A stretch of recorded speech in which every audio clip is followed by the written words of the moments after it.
Rich of matching, he can film his tune after mine. He can put down to his own feet. That would look good.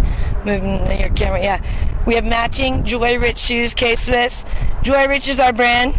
We happen to have a clothing brand that has our two names combined. What married couple has that? Only the Jedi. So we got these kicks. It is, what is it? 109 now. Okay, it came down 1 degree. So maybe I could consider. Because the wind picked up and it did come down 1 degree from the time. But I got a sweaty hat. I got swass, which is sweaty ass. Oh, I got my new shoes.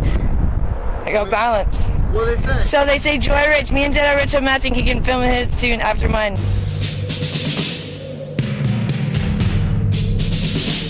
The autumn wind is a pirate,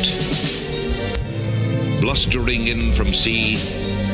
With a rollicking song he sweeps along, swaggering boisterously. The autumn wind is a raider, pillaging just for fun.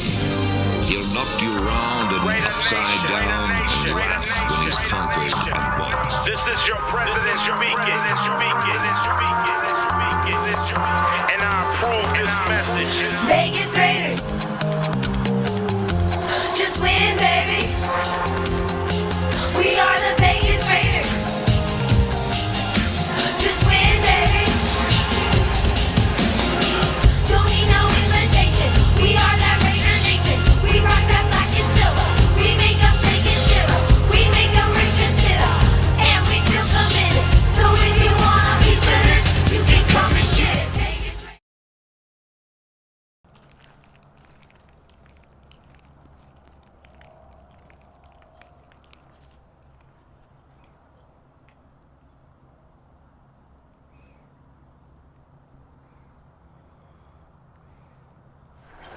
Am I live? Okay, cool. Alright, hello everyone. Oh, Rich, hold on. I need a towel to do my push-ups. And we need to pull this back because I'm going to do the push-ups first. But I also need a towel. Hey everybody, good morning. Happy Saturday. I am feeling much better today. So, good news. TMI for everyone. I had like my first poo since since we went back on the keto diet. And so I feel really good this morning, so it makes a big difference. TMI, but seriously, both me and Richard was this morning and pooed really good. We're like, oh, finally. Because when you switch your diet, sometimes you get a little constipated. It sucks. So I'm feeling much better, and I woke up not bloated. I was bloated again last night, but this morning. So this is day 6, no sugar, and day 9, no alcohol. And I'm finally feeling good. So I'm going to do some push-ups here. Richard forgot to bring me a towel. Richard, if you're listening, can you give me a towel? I don't want to go run in there because then I leave the camera. I'm going to do some push-ups, and then I'm going to do some nunchucks. Okay, there he is. Cool. So I think we'll pull the camera back. First do the push-ups, and then can we do that? Yeah. And then we'll do nunchucks. Because I think if I do nunchucks first, I won't have energy to do push-ups. Because nunchucks do tire out your arms. So I think I'm going to... Oh, this might be good. Yeah, this might be a good direction. Yeah, that's a good idea. There you go. Oh my gosh, you guys. I have all the story about Gloria's bed to get into too. But we're going to start the morning push-ups. So these are not going to be fabulous because I'm just getting back in the groove of this. You know, I only did it that one day, whatever day that was. And that was my first time in a while, too. So, don't be hating too much, you guys. But I'm just getting back into shape here. After being very unhealthy for really since November. I've been not very healthy.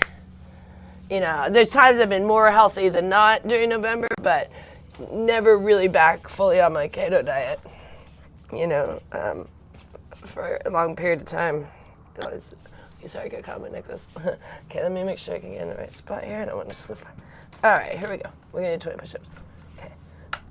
1, 2, 3, 4, 5, 6, 7, 8, 9, 10, 11, 12, 13, 14, 15, 16,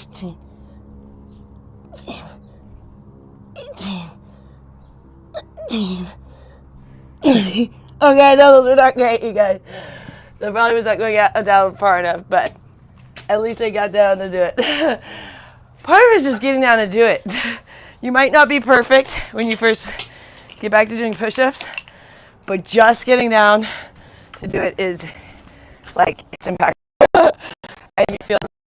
All right, now I'm gonna do some nunchucks. Actually, I really feel burned from that. That was good. I used to, so how I first kind of got in shape back in, I don't remember when it was, 2015 maybe? Maybe later, maybe it was 2017 I think it was, when we started to kind of really get into shape. I started by just doing push-ups every day. And I would do them anytime I felt I had energy.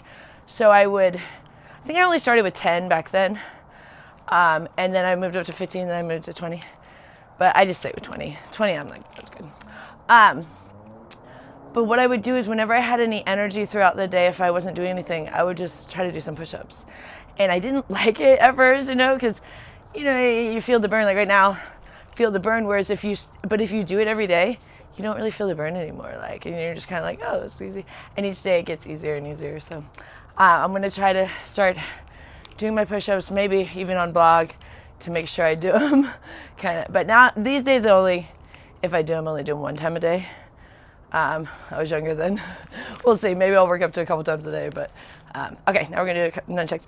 And this is going to be really short too, you guys, because I'm just getting back into shape. And you'd be surprised, doing push-ups and nunchucks, even if it's only like, maybe 2-minute workout, you do feel the burn, and it makes a difference, like in your overall body. And it also just pumps you up for the day. You know what I mean? So to just kind of like right now, I feel better that I just did those push-ups. So, all right. It also gets your metabolism going. So it's good for your diet to do some push-ups. Like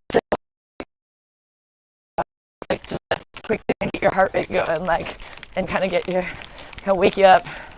So it'd be maybe crunches, maybe push-ups, maybe nunchucks, something simple. Maybe some squats, just something crazy like going to the gym. Some people do that in the morning. I mean, you can do that, but I'm just talking like a little workout. Oh, there's a little bunny. There's the little bunnies out there. Richard's gonna go grocery shop. Get some more beef.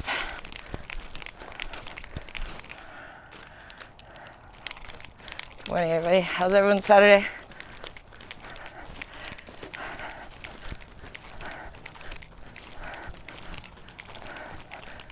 The skeleton shorts are back. Check skeleton. I wash them every day. Usually after I wash them, put them immediately back on, but I didn't do that yesterday. I left all those. I only really switch back and forth between the two. I have other shorts, I just don't like them. And not that I love these. They're comfortable. You know what I mean? And they look okay. They don't look great. They don't look great. But they look better than some of the shorts. Because all my shorts come from like Target or Walmart, the like loungy ones, pajama ones. They don't usually ever fit anybody great. Their clothes are not, cut great. They're the cheapest things. Where if you get designer clothes, they just look so much better. But we do what we can around here. I'm listening to Tate McRae again. I'm on Tate McRae marathon. I love her music. I feel really immature like that too. Oh, there we go. I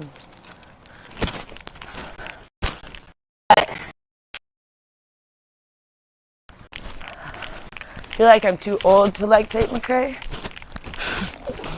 But why I like her is because she's a dancer, and I love dance. So I danced for not very long, unfortunately, when I was young, because my stepdad ruined it. But I only did 2.5 years, but I loved it. And then I did cheerleading for a lot of years. So that's kind of dance. I mean, you dance in cheerleading, but it's not the same as dance. I like dance better than cheerleading. But I don't know if they had dance at my school. If they did, it was not something you wanted to do. So cheerleading was the way to go. But anyways, I'm obsessed with dance.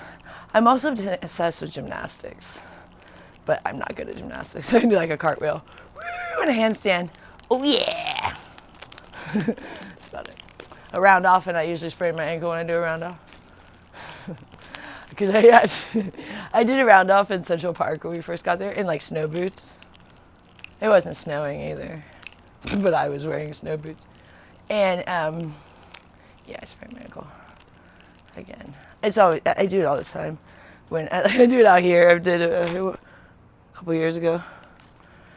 And then I did it when we were at the Tropicana. And I did it when I did it doing nunchucks on our couch in probably 2018. Fell. But anywho, the bed. That's what I was gonna tell you guys about. So the guy came yesterday. Get this, the bed is really heavy, and it literally says it's a 2-person job. So I guess I was in the back room, and the guy arrived from. So we bought the bed through Walmart online.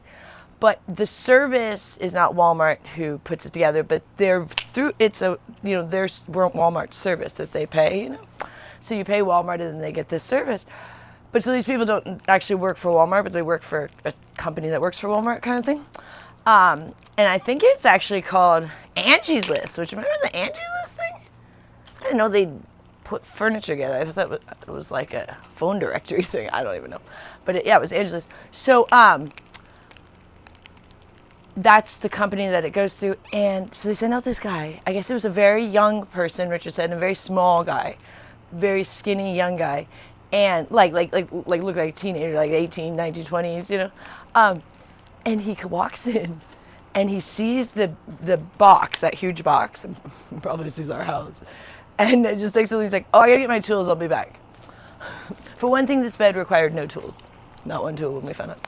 But so I come out, and I'm like, what happened to the guy? We're just like, I think he's gonna get some tools and he can come back. And I'm like, okay. And so then I waited a little bit. I waited like a half hour. I'm like, okay. And I waited another half hour. Now it's an hour. And I'm like, I don't think he's coming back, is he? So I called the place. And they're like, they try to contact him. They can't get a hold of him. And so then, because they gave me a number to contact the guy, and it no longer works because it was like a temporary number. His name was Miles. And then I call the service and they say, oh, next time we can have someone out is Sunday at 3 p.m. I'm like, well, okay, that's 2 more days. Now Gloria has to be on the floor. And then I go, what if that person does the same thing? This is ridiculous. So we paid like $100 for this service. So I go talk to Rich, and I scheduled it for Sunday because I go, I'm going to have to think about it, but I scheduled it anyways. I don't want to be even later. So I schedule it, and then I go talk to Rich, and I'm like, this is ridiculous. And so Rich looks online to how to put the bed together. Turns out it's like super easy. So we could have done it all along, but I thought it was going to be difficult. Like, well, we only got it on Wednesday. So we're only really talking about a day because we put it together Friday. We got it on Wednesday. So we didn't have it for all these days. We got it Wednesday, like Wednesday midday. And so we're talking Wednesday night and Thursday night, we could have had it put together. That's my fault. But I thought it was going to be really difficult. The only difficult part is that it required 2 people because it's really heavy, because it's mostly put together. But you had to lift it out of the box, then you flip it on its back, and you have to be very gentle because it's like it takes 2 people, and you don't want to you can ruin it very easily. They said literally don't do certain things or you can break it. So it does take 2 people that are strong. And then you basically just screw on the legs and plug it all in. And that's it, and then you flip it back over, which requires 2 people. The kid could have never done it on his own. And then it was done, and we're and you screwed on this bar and stuff, and I'm like, are you kidding? I feel stupid for not. But when I saw the size of the box, the kid was intimidated too, but he wouldn't be able to do it by himself because it did require 2 people. That's all it required was 2 people, but the setup was very easy as long as you had 2 people. But I felt so stupid for even paying for this service, but we didn't know what the bed was how it was going to be, I mean, I guess we should have watched that YouTube video ahead of time, but it doesn't, easier said now. But But so me and Rich put it together, and she is so happy. Like, just like, I don't know, just like, it's just like, you can just tell, like, her face, she's just like lit up, like sitting there, and it goes, I think, almost like 45 degrees. It's like, it's almost where she's like almost, or maybe it is 45. What I ain't going back thinking. Yeah, I think it's 45. Yeah, she's about like 45. Because she's sitting pretty high up. And so she can watch TV, and then, it has a really nice remote. Oh, it also has a massager. So she enjoyed that. Richard turned on. I don't know if she'll use it because it's one of those things, Rich will probably have to, she'll use it if Rich turns it on, but I don't, if she'll turn on it. But the remote's really easy. It's like up, down, flat, and then you got the massager thing, but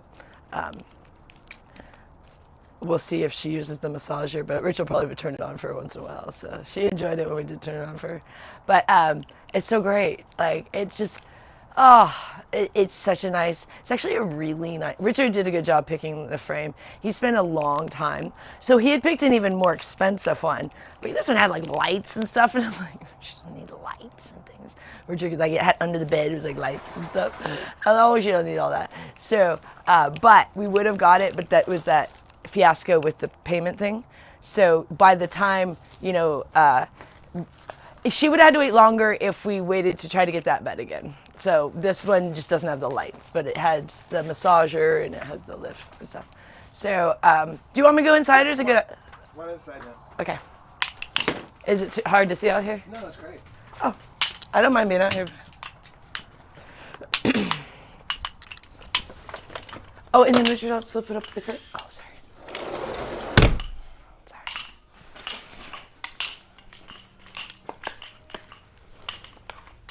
Sorry, they're clinking. Richard put up all the curtains too. Well, not all of them, but most of them. The ones in the living room for Gloria, so it won't be so bright in the morning for her. Sorry, those clinky things. Make a lot of noise. It was nice out there. I could have stayed out Did you there. enjoy it? Huh? We can go out there, whatever you want to do. It doesn't matter to me. I was fine, but You want to sit out in the front yard? Or? yeah, I don't mind that. We could go outside. What does the chat want to do? You guys want to stay in the room? Or you guys If we gotta be way closer than that. Here, come over here. No, I was just in. Yeah, come over here. I like Yeah, to call you but then Mr. it looks Angry. worse when you zoom than when you. Huh? Isn't it better when you're not zooming? No. Oh, it doesn't make it blurry. Oh, here, let's go where we're not showing the. Was it better outside? Whatever you like. This lighting looks bad. Yeah, definitely better lighting outside for sure. This looks terrible in here. Why does it look so bad? Yeah. Let's go outside. Outside This we go. lighting looks horrible right now. Outside we go. Let's go. Front yard or backyard? I think backyard was nice. Yeah, back here's me. It's not that hot When today. you're used to the good lighting outside. Yeah, it looks horrible. Well, these, I don't know what's going on. They're way too fluorescent-y right now. They're not, you like it look better if you put more yellow in lights than if they're more white. That it makes it, it makes people look like a ghost.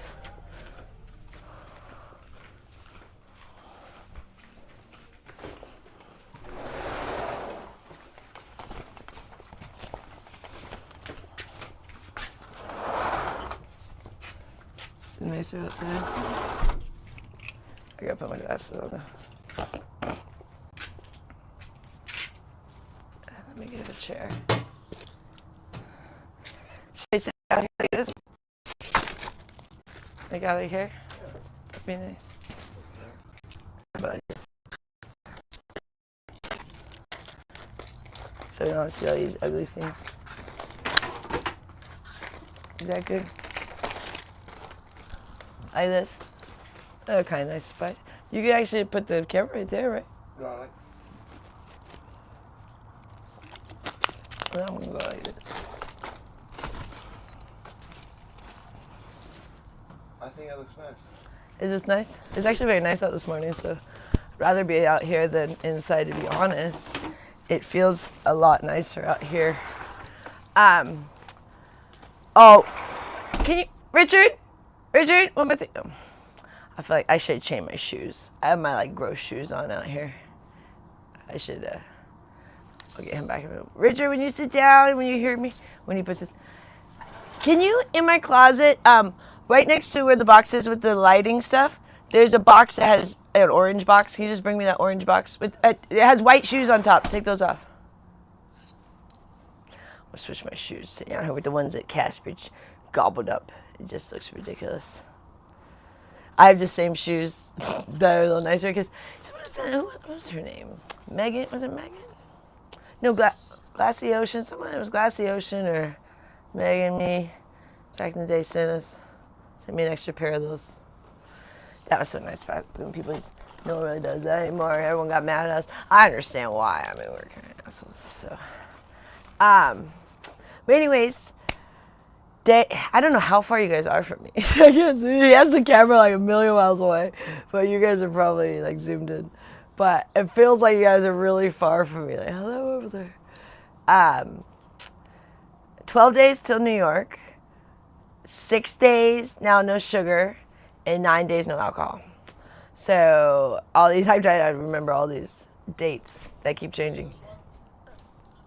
No, it's on the other side. Here, it's, you know where like we put the stuff to plug in the stuff? It's an orange box, a shoe box, and there's white shoes on top. Take those off, and just bring me the orange box if you could. With white sneakers on top. Thank you. my jewelry box. Yeah, that's the one. Yeah, thank you. Sweet. Make sure those shoes are not on the floor because Casper will get them. Casper will chew them. See, I got another pair. Rocket Dog. These things are good. All that. I mean, but look, see, these are so much nicer. Look at what Casper does to him. Look at Casper's under the difference of these shoes. He just chews them all. See, I have a nicer pair. Yeah, there we go. Yeah, it's much better. He's gotten to these ones a little bit. Oh gosh, when I come home, if I'm wearing, say when I go to a store, I wear a nicer pair. I don't want to look like I get chumped. But sometimes I forget to change them for a second because I'll just keep wearing them. I forget I have on these ones. And then Casper's like, oh, new pair! And he comes for a second. I'm like, what is it? Oh, Casper.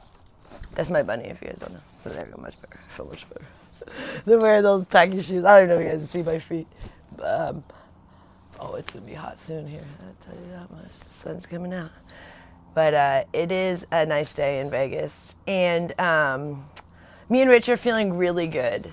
It's kind of like it was time, you know? So it feels finally like what we needed to do. And it's funny because, you know, we were so harping on the diet in the beginning, and then we fell off. But, you know, it's life.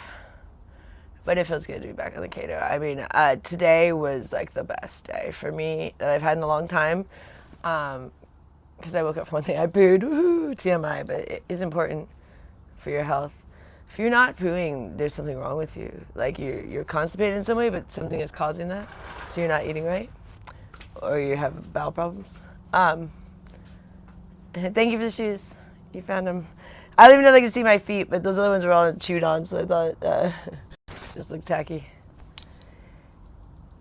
And it's really nice out here, but it's getting hot. But I'm gonna stay out here as long as I can. Because the lighting was terrible in there. Do we have it too fluorescent-y? Didn't mean you're yellow or something? Or maybe it's just the morning. So, the lighting was bad in the room today. You know, when you're older, you do have to have good lighting because you can look even older. When you're young, it's good to have good lighting when you're young too, but you don't care as much about like if you look old, it's not the end of the world. But when you're old, you don't want to look older. So I'm 40 now, and so lighting is important. You know, actors and stuff like like the big celebrities, the rock stars and the movie stars and stuff, they have like the best lighting. I mean, that's like the most important thing is lighting when you're filming. So studios have the best lighting, or when they're outside, they make sure it's the best lighting. That's the most important thing because that can really ruin a movie if the lighting is wrong. Richard's obsessed with lighting, and it's also because that's his last name. I'm not gonna say the whole thing, but it has light in it, and he is like the light master. Jedi saber. Richard, we have had so many lights. I can't even tell you guys the amount of lights me and Richard have owned. Like, Not even saying like studio lights. Like we've had so many different ones. Because we've moved a lot and we don't take those with us, you know. We take small ones. We do take small ones anywhere we go. Like Richard always gets travel ones. Like when there's a hummingbird over there. That's probably Jeremiah. We have a little hummingbird we named Jeremiah. Hi, Jeremiah. We can tell the difference, not from this far, I can't tell, but it looks like it's him. But when he gets close, he looks different. They all look different once you get to know him. But anyways, he did bring lights to New York in our suitcases. They were these ones that collapsed, and they were smaller. And he also brought ones to Panama in our suitcase. But we have always had like huge ones in our place, like they're big to move around. We have several right now. They end up breaking too. We've had a bunch of those round lights. We have one now, but we've had like 3 of those. And we've had a ton of the ones that are like really tall with the black thing, like, you know, shades, and then, you know, it has different filters and all these different options. We have one of those in our room right now. That actually really helped in the room. We just use it for our light too, for in the room. We just have it turned on always. Like, it's a studio light that we use for filming, but it actually gives a lot of light for just, because those are actually really good lights, so they're actually nice if you just buy one of those if you need it, if you're doing like vlogs, but you can also just use it to light your room. They're kind of nice. So we've always had a bunch of those. We've had so much studio equipment ever since we left the cave. So prior to the cave, we weren't into any of this stuff. I just started blogging a little bit on Periscope, but we didn't do like any lights or anything. So we just had like terrible lighting, you know, and we didn't have, I think we had maybe a tripod. I don't even know if we owned a tripod. Oh my God, the amount of tripods we've owned. I love those. I love that kind of stuff. They're all become my little friends. I always have little spots for all of them. And I have 2 that I bring to New York. They're my little buddies. They now just stay in my suitcase because we don't use them. I have a really small one that's a little handheld one, and I have one that gets pretty tall, but it's not super sturdy, and it can't bend that much, but it's great for New York. For when I use it a lot for FaceTiming, and then also for doing my own photos. So, yeah, we love camera equipment. We got into that after the cave. The first thing we got was a Coolpix, an Nikon Coolpix camera for like $200, $250 or something at Best Buy. It was this little purple one, and Richard took so many photos with that little guy. Because prior to that, we were just using our phones, you know. So we got this little one, and then that's kind of when his photography took off. But then we're like, well, you need a better camera. So then he stepped up to some bigger Nikons, and he's had so many different cameras now. He has one right now. We don't use it much anymore. It's a big one, but the big lens, but it's harder to use those big cameras. It was a to-do when we would do it. I mean, we would spend hours at the stadium, because Richard, you know, you have to get it all set up, and then, you know, and he would film and do photos. So like, it takes a lot of time when it's a lot of gear. We didn't have a car at the time, so we would walk with all of this photography gear, like the tripods, and you know, Richard had all these bags. Richard would have a backpack and this like shoulder bag that just carried all of his camera stuff, all of his lenses and stuff. He would carry all of his lenses because he would hate when we would be walking and he's like, oh, I don't have my right lens to, you know, take a photo of something. And so we didn't want a car because we wanted to walk. And in Vegas, you're not going to walk if you have a car. So we decided after living in the cave that we didn't want a car. So we didn't get a car until we got back from Panama. So like we went from 2018 to 2021 before we got a car, just because we wanted to walk. But it was like, it became harder and harder and harder to do things. And Ubers were really cheap in the beginning, so that was really convenient too. Like when Uber first came to Vegas, they gave this deal that it was only like $3 for a ride, like all around. So this was when we didn't have a car. We're like, oh, this is fabulous. But then when Ubers got expensive, we're like, oh, this is just not working out. And so we went to Panama, and then we got back. We're like, we have to have a car. It's just too expensive to take Ubers now, because Ubers had gotten like up to like $20 to get anywhere pretty much in Vegas, at least. And so But yeah, it was crazy because we took the public transportation here, which is terrible. I mean, it would take 2 to 4 hours to get anywhere, you know, unless it was something right down the street. But if you're like, oh, I need to do something, you know, that's, you know, not right next to where I live, it's not good here. Like in New York, the subway is amazing transportation, and the buses are pretty good there too. But I don't even deal with the buses, but the subway's the best because buses are going to get stuck in some traffic, whereas the subway, you know, you just cruise. But here, taking to public transportation or walking is ridiculous.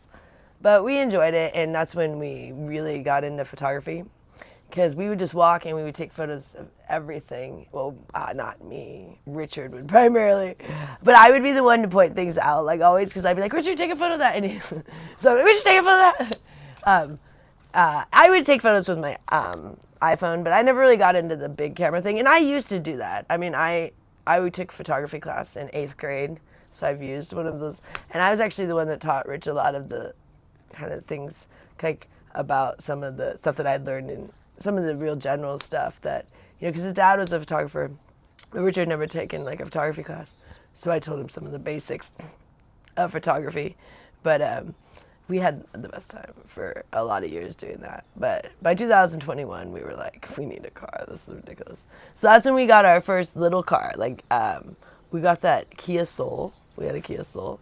We only spent like $3,000 on it. She was a cute little thing. I named her Keisha because of Kia. And Keisha, Kiasha. And it was a cute little car, but it didn't last us long. It just kind of, it pooped out on us. I think it was like the transmission or something went out. We only had it like 2 years. I mean, you know, it was only $3,000, so. But we loved that little car. But it was so funny seeing Richard drive that little car. He just looked like, it looked like when, you know, like that, like a clown car. Richard is 6'2", so he get in that little thing. It actually had a lot of space, those little cars. We never really minded, but they're not very, the suspension is bad on them. Every little bump.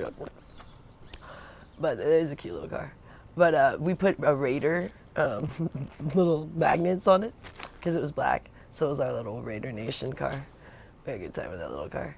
But anyways, we got that, and then we again didn't have a car for a little bit. We were walking for a minute, but then when we came here, we started fixing up Gloria's car, but that thing was like done. Oh gosh, that car. We knew that thing was only had a little bit of time left. That was the one that we had left. That was originally Richard's Mercedes that I had given to Gloria when we went to Panama the first time. So when we got back, she did a good job making it last all these years, but that thing was like done. I mean, if you'd taken good care of it, it would have lasted longer, but I'm saying at least the way Gloria took care of that car, at least it worked for her until we got here, because it was bad with just like the amount of problems because she hadn't properly cared for it, you know, all these years. Just everything was going wrong on that car. So they only gave us $200 for it because it wasn't even running. But they were like, everything was so broken, like you couldn't even open the trunk. And the fuel thing was like weird. We had to hold it the whole time. It would like keep clicking off, you know, as if your gas tank was full. And then, oh God, when we got the oil change the first time we got here, like it was like a sludge. I'd never seen anything like that. The oil that came out, I was like, oh my gosh, how is this car running? And it kept overheating. And the AC went out. I mean, it was like, oh. There's so many things, and the stereo went out. You couldn't listen to any music, even the radio. Everything was going on in the car. But once the AC went out, you're like, you can't not have AC in Vegas. That's bad. That's not going to be fun. So we then got in this bad loan with this Mercedes. It's my loan.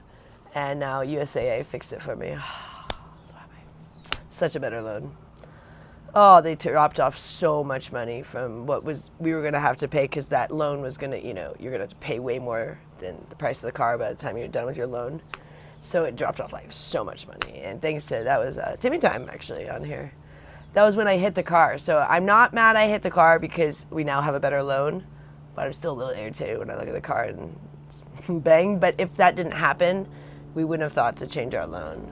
So, because Timmy Time brought it up because we were talking about that thing and whatever. It all just came together because I had hit the car. So and the dumpster thing. It was the thing around the dumpster. It's like a concrete wall, basically, that encases the dumpsters.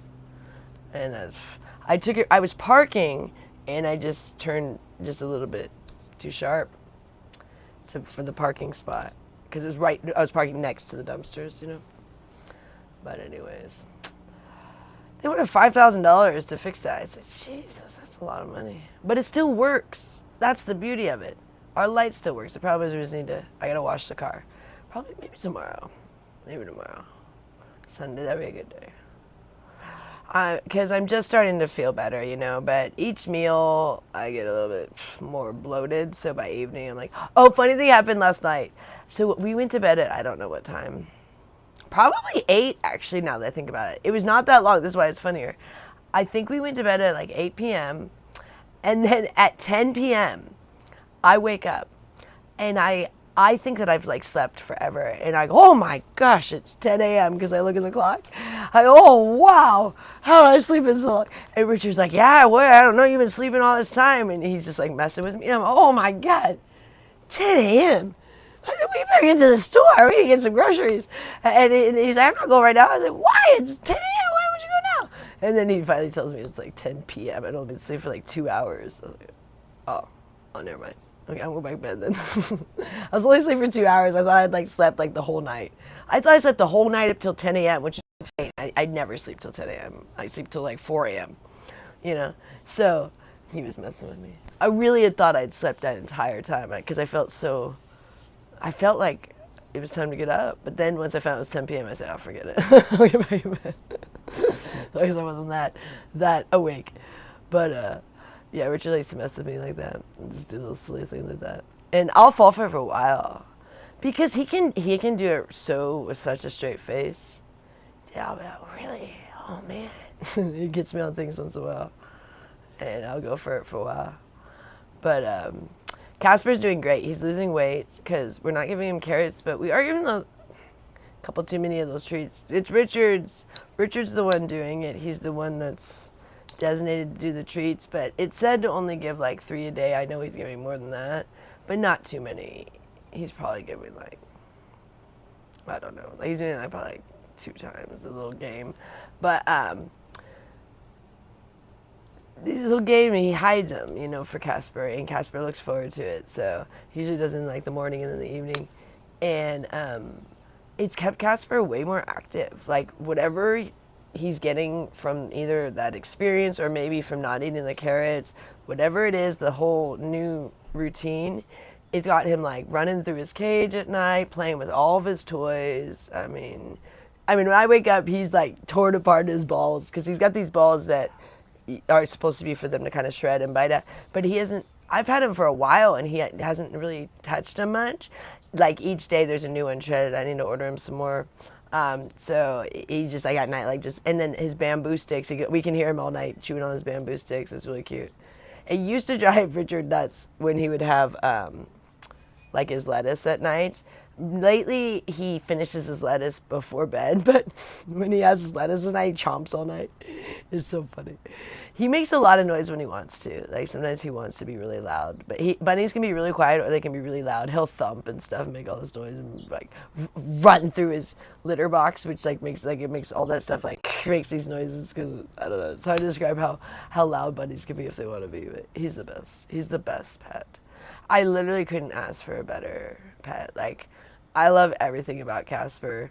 Even when he got a little fat, he was funny. I mean, I felt bad for it, but he's just funny. He's just a funny guy. I wanted to be thinner though, but he's just funny. Everything he does is just funny.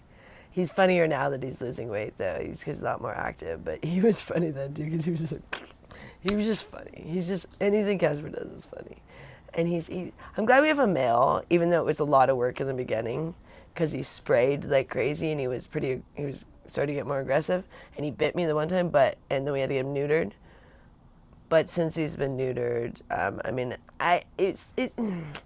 his personality before was a little more fun, but it was starting to get aggressive, because that's what happens with male bunnies. And it was very demanding, where once he got neutered, it went a little bit too far the other way, but now he's kind of starting to come back to himself a little more. and he'll like almost follow us out of the room when he wants those little treats though, like, cause like when he knows you're gonna get them for him, and I don't give them to him. Richard gives them to him, but when he knows Richard is about to give them to him, because he's so smart, because we're like, we're in Casper, and he figures it out, and he'll, if like you leave the room and you haven't given him, he'll like start to follow you. I'm like, oh geez, we should give him a snack.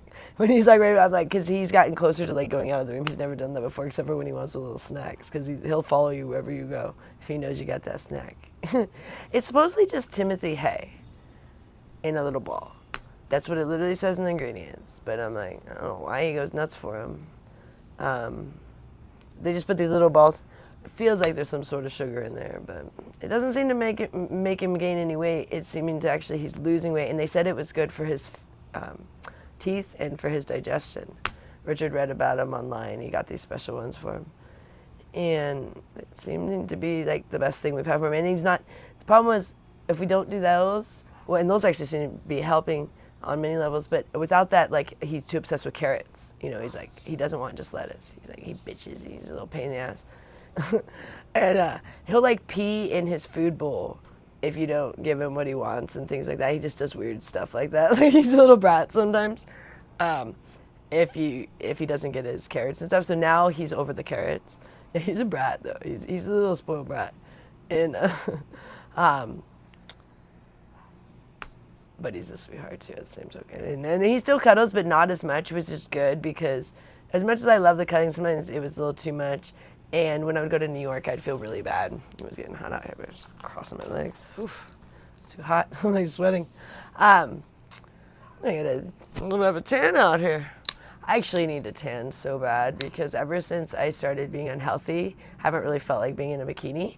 And it's not that I think I'm fat, and today I'm actually feeling almost back to normal, so by no means. But it wasn't that I was thinking I was fat, it was the bloating. And even when I was drinking the alcohol, well, that was putting weight in the wrong spot, so I just didn't feel bikini ready, where I normally always feel bikini ready, because our diet, when you do keto, you're like always bikini ready once you're on it fully, like where you're been on it for a while. Like, we've only been 6 days, so I'm getting there. I'm almost there, but I mean, like today I would go in a bikini, but the last couple of days I would not.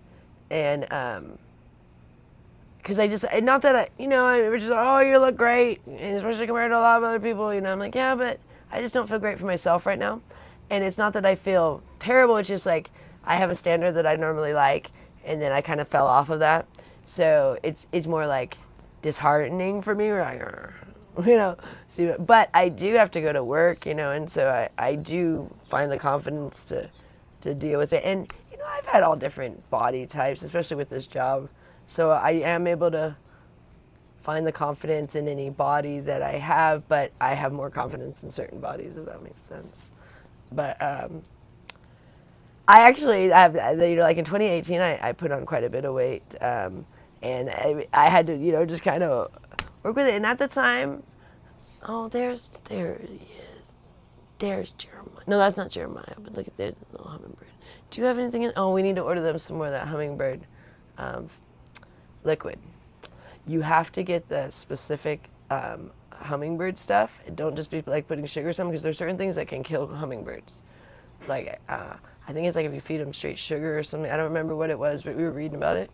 So you have to give them the thing that's for hummingbirds. We get it from, there's this one electrolyte one we get from Amazon. But I think they're almost out. We need to order it. I worked yesterday, which was really good, and hopefully I'll work today. I'm not bloated now, but I haven't had breakfast. So each meal I bloat a little more, but hopefully I'll be all right after breakfast. Lunch gets a little bit dicey, and dinner, forget about it. I mean, like, I can't work after dinner, not till like my bloating has gone away, which it's starting to go away towards the middle of the night now instead of all the way morning, which is fortunate, because what was happening is I was even in the morning waking up bloated. It just wasn't going away. But it was also, I know TMI, but it was helpful pooing today, because that means my digestion is now getting back on track, and that I'm acclimating to the keto diet now. And really, I should be in ketosis pretty soon if I'm not already. I am definitely feeling more energy. So ketosis means you're burning your fat for energy instead of using like sugar as a source for energy. You're using your body as a source for energy. And but in order to do that, you have to keep giving yourself protein. So you have to keep fueling yourself. But it's not necessarily that the fuel is what's giving you the energy. The fuel is just giving you like future energy, if that makes sense. And that's the beauty of it. So it's not like you're not reliant on your food. Oh, there's a little gecko. There's our little gecko. We have a nice array of creatures out here. We can't feed the birds anymore, so most of them have left. Besides the hummingbirds, those became a nuisance. It was a shame that pigeons took over. We wanted it to be just like the house finches and stuff, and the little guys, but the pigeons just dominate. So we had to stop that. They were just taking over, but. You can't just feed the little guys without feeding the pigeons. I mean, the pigeons were getting on the feeders that don't even fit them. You know, they're knocking them over. It's ridiculous. So that's a shame. We have some bird seed. I'm thinking we're going to go one of these days to a park.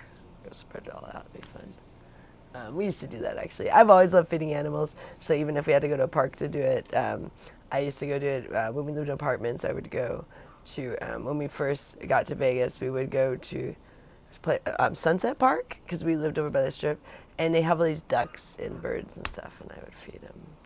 I love that. And then I got into feeding the pigeons. Like some of the apartments complex, and they lost their minds over that. I didn't realize what a nuisance they were. I didn't know that they like never leave, and they keep pooing everywhere and a pain in the neck. I didn't know until I fed them. That was many years ago. Learned the hard way. But I still love pigeons. They're beautiful creatures. But yeah, you can't feed them where you live. Don't do that. Feed them at a park or something, because they will take over. We didn't know the pigeons were going to take over here. We didn't see that coming. We thought it was going to be the list of the little guys. We didn't realize that if you put the birdseed out for the little guys, that the pigeons are going to come too. I don't know. I didn't foresee that happening, because there weren't very many pigeons around here. So I didn't. But they find their way as soon as they find food. But they are beautiful creatures. People call them flying rats, but they're actually very beautiful creatures. I've got to hold one too. He was not. You to go to the store? Yeah, that'd be good. I think the list is on the bed. Okay. Check. Make sure you have the right cards in your wallet. Otherwise, you could get them from mine. I fed the ladies already. Just bring the camera inside when you're ready. Okay, yeah, I'll probably will in a little bit. Okay, let's go inside. Yeah. But we gotta fix the lighting. It was really bad for a second. I think I need to make it a little more amber, not so fluorescent.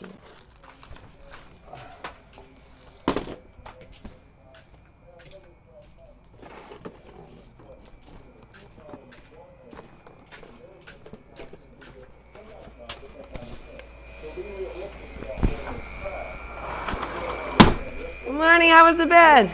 Oh, wonderful. Oh, look, it looks great in here. Nice. Oh, wow, that's wonderful. Gloria enjoyed her bed. It looks so much better in there. Let's see, maybe is it the light coming in there? Do I need to close that now? Is that what's causing it? Yeah, it's fine. Maybe that's what's causing a little bit. I don't know. Who knows?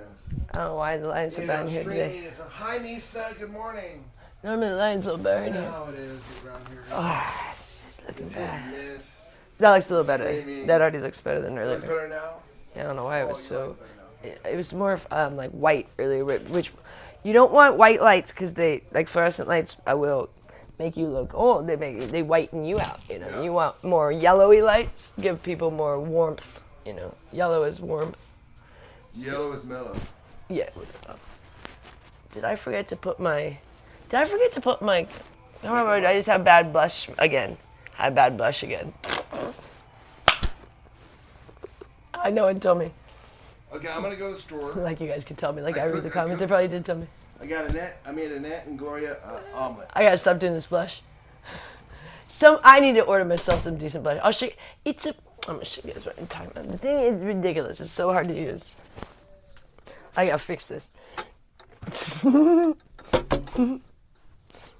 Okay, this is my only makeup bag. I just use this little bit of makeup, as you can tell, right? But it's this. It's a blush in a thing, so it's and it's like this. And all I do is put a little dab like that, and it becomes it looks like nail polish. I need powder blush. This is bad. So let's fix this. So all I did was just put some powder on. And cover up a little more powder. Fix this disaster. Oh gosh, it's becoming comical. This is not intentional. I can't tell till I'm on camera how bright it is. I look at oh, it looks great. And then I come on camera, oh my god, it looks terrible. I gotta stop putting this on. This is a disaster. Look at this. Look at you got a rash on your face. I feel like I did a really good job with breakfast with Gloria. Good, what did you make? I made a nice low carb, high protein breakfast. Oh good, what was it? I made eggs. It's getting a little better. I did eggs. Redness here. I gotta stop with this blush. I gotta wear myself a good blush today. This is getting ridiculous. This blush is a disaster. I didn't want to pay the money because you don't have a lot right now, so just little things like I just use what I can, what I have available. But that's just a disaster. And I'm liking the blush a little bit. I forgot about blush. I hadn't worn blush since I was young, but blush is nice. Keep it up. But not this one. Yeah, so we had high protein. So I used the chicken from last night because we got to keep her sugar low. Okay. Yeah. And she forgets and thinks that she can just have whatever she wants. Well, yeah, but no. We have to be a little more strict. Yeah, we gotta monitor her sugar. We monitor the bunny. So what'd you make? Sausage and eggs? No, I didn't, because that's not actually not very good. Okay, so what'd you make? I made the omelet with the chicken. I said. Oh, I didn't hear. The omelet with the chicken. Omelet with chicken, that's good. Yeah, then I gave Annette 2 of the burgers. She ate one of them, and then she had some omelet. There's one burger left, and I gave Gloria a little bite of the burger. Oh, you made those burgers? The ones that were sitting out there. Yeah, good. Oh, good. They had some of our. We had an extra pound of our organic burgers, so we gave that. We're now sharing more, and we're eating less, so. Way less, but even Richard he puts variety in his meals. So like he ate chicken yesterday, his variety with protein. I mean, not like, but he ate chicken and he does his Nathan's hot dogs. So he doesn't often finish his beef. So then we give it to them. But I have still been doing my 3 pounds. I'm trying to maybe not do 3 because I feel like 3 is part of why I'm bloating too, because I didn't used to in the past eat 3 pounds of beef. When we did this in the past, I ate 2 pounds. But since I was doing the alcohol and doing the sugar, you're feeling hungry. It's really just cravings, but you're feeling hungry like in between meals, and so 2 meals is harder than 3 at this point. But I think maybe even today, maybe I could get to the 2 because. Honestly, where I really find an issue is dinner when I ate that 3rd pound. And then I'm like, I think it's too much for me. But it also is part of this bloating thing. But I definitely wouldn't bloat as much if I didn't eat that 3rd pound. So 3 pounds would be excessive unless you're working. Like back when you were walking a lot. I think when we were working a lot and stuff, because there was times I did 3 pounds, but usually only if I was being really active. Not just sitting on my bum and doing like a minute of working out outside. Yeah. So yeah, maybe today I'll try that. Someone was the only problem is you just have to cut off your food earlier. So it's just a discipline thing, but it's just that you have to change your habit because now I'm only gonna do 2 meals. I could spread it. I could do half pound, but I don't feel like doing it that way. It's easier for me to just do a pound and a pound. So then I just do 2 meals instead of 3. But I could just spread the 2 pounds to 3 meals if I really want to do it that way. That's how I used to do it. But it felt more, I don't know. I don't know. I'll figure out how I'm going to do it. Part of our transition when I went back and looked at the watermelon was going to the cave, created this thing where, we had a car always. So we'd always, if we were hungry or we wanted something, we'd literally drive across the street to get food. Right, and that's what I was telling about as soon as we started walking, everything was more of a thing. So we used to go walk for our food. Not just the walking, but the time it took. So what? In other words, you said do 2 meals a day. That's what we used to do, not because we were scheduling it, because that's all the time we had to. We had to walk. Yeah, because we would walk to go get our meals, right. To Whole Foods, and it would take several hours to walk there and back because it wasn't close. We would walk. We were living near this. Actually, we were living Martello! near Tropicana, Martello's and we would walk all the way to the Whole Foods on Las Vegas what's Boulevard. up? So it would take us, I think, like, well, we'd take photos the whole way too, so it wasn't just a straight walk. So it'd be like 2 hours there and like 2 hours back. So like 4 hours of our day was spent just, and this is when there wasn't a lot of business. So like it was right after the Booth Mandalay got Bay. chased off by our Mandalay Bay, neighbors. Vegas went pretty slow for a minute, and then it picked up. So it would made more sense of us to waste time than to spend money. So like, because I wasn't working that much, you know, it was only occasionally. So we would just waste all this time during the day of just walking, you know, and then, now we don't have that luxury because Vegas is a little different where if a call might come in, I can't be on a walk. Because then it was like, it was slow, but it was busy enough that I could, you know, usually always work at night. So if we walked all day, then I could work at night. But here, that's not always the case. So the call might come during the day. So I can't be like spending 4 hours walking because I might miss business and stuff. So I don't know. There's just different things. But in New York, I walk a lot more. And if I don't drink alcohol, then I'm going to actually, if anything, probably lean down in New York. I have to be careful. Sometimes I can lean down too much there because I'm much more active there. But here, I'm not that active. I sit on my bum a lot. When I work, I'm active here. Like when we get to go to the Strip, we do a lot of walking down there because the Strip actually, going to the casinos and stuff, you walk quite a bit. And then me and Rich always like film stuff down there and stuff and just have fun and play around, you know, walk around the casinos. But when I don't work, like, sometimes we don't really get out that much. So, because we don't just usually go out too much because we try to be here, you know, and be available for the ladies and stuff, not be like just gone doing our own thing. Like we used to go do the adventures all the time on our own, but you know, we're all kind of just trying to, you know, find fun things to do within the house, not outside of the house. And that is important to do because a lot of people, you know, have to be constantly entertained. And usually anything outside your house will cost money unless it's outdoors. But, you know, like to go do things. Look at Casper with that tunnel, Rich. He's going nuts on this tunnel over here. Look at him. I know, I hide in there sometimes. No, they're right there. Look at him. He's chewing on his. No, but that one's. Oh, that's that an one. edible It's one. yeah. He can eat it. That's So what he's supposed to do. yeah. So he's eating his Timothy hay. Yeah, because he's loving this Timothy hay now, but not the Timothy hay that you put out for him, but anything that is Timothy hay. Like we got him a tunnel that's Timothy hay. He's now finally he's chewing on it. He's going nuts on this. You gotta film that. You gotta get him. Look at him. Okay. Can you film him? Oh God, he's so cute. Look at him. He just no worm bugs this As guy. soon as I bring the camera It's a up, huge tunnel. I don't know if you guys saw that one, and he's just pulling it all around. Oh gosh, he's so cute with his teeth. My bunny's adorable. And now he really gnawed it. He's going to town on that tunnel. He was pulling it all around. See, you missed that part. Now he's just doing it. He was like pulling it all around. He's so funny. He's the funniest bunny. He's really funny. It's funny because bunnies move things with their teeth.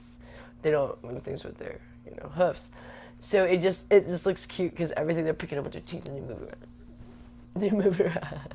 It's cute. Bunnies are the cutest creatures. I've liked bunnies since I was a child. They were my favorite. I had my first bunny when I was 5, but my first favorite animal was a bunny. Like, I wanted all bunnies, like for things like for stuffed animals. But bunnies were harder to find unless it was Easter. So my mom started giving me bears. And then she got obsessed with giving me bears. But I liked bears too, but bunnies were my first love. And so, Oh, do you do twerking on this channel? I don't twerk. I actually don't twerk. I don't really have an Would you ass for twerk? twerking. Yeah, good question. What's your experience with twerking? I don't twerk. My bum is not really good for twerking. You need a little more booty shake going for twerking. Is that what they mean when they say clapping? Yeah, you clap. Yeah, my ass don't clap. Yeah. It's too small. Hey, J Boogie 1267, what's up? Paul Moss, good morning. I ain't got the clap. That's another bad thing. I ain't got the clap either. Casper, look at you. He's just pulling. He loves his new toy area. Like he really has like settled into like this is my toy area because he just pulled his tunnel into his toy area. I think he was afraid of the chair for a long time until it became the treat dispensary. Yeah, that chair used to terrify him. It used to be. We used to put that chair on the bed when he used to come pee on my bed. You guys remember that? Back before he was neutered, he'd pee on my bed. That was a nightmare. So we got a tarp, huh? Oh, sorry. Admiral Kirk said, I love bunnies grilled with butter and garlic. But that's what Gonjon would always say. And everybody was asking what happened to Gonjon. Oh, yeah. But, when I was in survival school in the Air Force, someone in the group had to kill a rabbit. And then you had to eat it, but not me because I was a vegan at the time. Thank goodness. But if I wasn't vegan, they were making everyone eat it. It was part of the thing, but they didn't make vegetarians or vegans do that. And I really was. I was for 11 years. So I hadn't been 11 years at that point, but it had been several years. And so they didn't make me, which was so fortunate. They didn't make me kill the rabbit either. I wasn't even an option. They made one of the men, but they definitely didn't make me because they knew that I was not into that. But that was the animal they chose too. Like I was like, really, of all animals too, because I've always loved bunnies. As I said, I've had Casper is my 5th bunny, I think. Let me see. I had Sweetie when I was 5, and I had Wabbit. Sweetie looked just like Casper, same coloring. She was just bigger. She was actually a big. We must have been overfeeding her. Well, she probably wasn't as big as I think. I was a child. I was 5, so she was probably a bit smaller than Casper. Now that I think about it. But I have a photo of her when she was tiny. But she had similar coloring to Casper. And then my next bunny was named Wabbit, and he was all black. That's when I was 6 or 7. And then my next bunnies were Cinnamon and Sherman, which we got at the same time. That was at my dad's. Those ones were outside bunnies, but not fully outside. They were in a coop with the chickens, and they all kind of just hung out in there. And the Cinnamon was brown and white, and Sherman was black and white. And then Casper, my little monkey. He's looked like an old man with his gray hair. He's so sweet. He got into the suit. It's into what's it called? Suit. What's this stuff like in the chimneys? Suit. What's this stuff called? Is that called suit? Yeah, suit. Suit. Yeah. It doesn't sound right. Do you ever say a word and it doesn't sound right? You're like, yes. Like is that the right word? Is that the fork. right word? Spoon and fork don't happen to me. Stew. Stew. Elizabeth Shoe. Oh, shoe, definitely with shoe. That's a weird one. Now he's tearing apart his little rug. He's just a monkey today. Oh, you know what? He needs his lettuce. He's getting mad too. That's what's going on. Casper's getting hungry. I forgot we forgot to give him his lettuce. Right? Richard's supposed to be at the grocery store. It's actually kind of good seeing him like this. That's good. This is actually not a bad thing. Yeah, it's not bad. He being around monkey. Yeah, he needs You can't leave him food up 24/7. Yeah. He'll just graze. No. Well, he didn't have any last night. Well, he had his That's kibbles. why he's doing so great this I know. morning. Because he ate his lettuce at whatever time during, like, early yesterday. Like, I put out a thing of lettuce, and he ate, like, the whole thing before night. He doesn't always do that, so sometimes he has some at night. But he ate it all, and I didn't have any more, and we weren't going back to the store.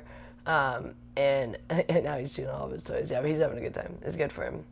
He's going at all of his toys. He's checking out every single toy he's got over there. All of his balls and stuff. Oh, look at him go. He's now going with that other Timothy Hay thing that he never touched. We have all these little Timothy Hay things. That's what they sell for bunnies on Amazon. Like, everything is Timothy Hay. So you get Timothy Hay balls, Timothy Hay tunnels, everything. So he has this big ball that's made out of Timothy Hay in some way. One time we got him a Timothy Hay bowl, but he didn't like it. This is when he was... Are you a lesbian? Am I a lesbian? No, but I'm bisexual. But I prefer to be with men, but I find women more beautiful than men. So I'm more attracted to women, but Who's I your don't... biggest girl crush? I already know the answer to this. Tate McRae. I like her. Yeah. And Hailey Bieber. But she's been for a while. Those are... used to be Jennifer Love Hewitt, but oh my goodness. Jennifer Love Hewitt's not looking good these days. I feel bad for her. I don't know what happened. I used to really like Jennifer Love Hewitt, and I liked Jennifer Aniston when I was young. But yeah, now Tate McRae, but not... It's not as much... I mean, Tate McRae is a very beautiful girl, but it's more the way she moves her body, because the dance that she does, I mean, that girl... I don't know if you guys know that. She's like a phenomenal dancer. Not as much as she gets older. I mean, she's still really good, but like when... She doesn't have to be. She doesn't have to be, because she does... established And now she's a rock star, But her first talent was dancing before she did singing. And, I mean, her dancing was like phenomenal. Like I've never seen someone dance as good as her. And so like when I first saw her dancing, which was after I heard her music, I didn't know she was a dancer, but then I saw something about that she danced, and then I got in this rabbit hole on YouTube of her dance videos, you know, from when she was on what's the one So You Think You Can Dance? She won So You Think You Can Dance one year. I don't know if it was the Canadian one or whatever one, but she won one of them, and she's from Canada. And I mean, her dancing, I mean, the split stuff that she does in the air, the fact, like, I don't know if you guys understand that lifting your leg in the splits without, like, touching it is, really, like, one of the hardest things, the strength it takes to, like, because even if you can do the splits, to be able to, like, just lift your leg in the air to do the splits, like, usually you have to pull your, like, most cheerleaders, like, you have to pull your leg up like this, you know what I mean? Like, that's how I would do it. She just does this thing where she just, like, lifts her leg in a split, she can do the most insane splits I've ever seen. There was another girl in dance that was similar to St. McRae when I was young. This girl was, and some girls are just like, it's insane. I mean, in the dance, they just like their body just flows in a way that you're just like, how are you so graceful like that? And so Tate McRae is like, her dance is it's phenomenal. So once I saw her dance, then I got more into her music because I was like, because I watch her videos.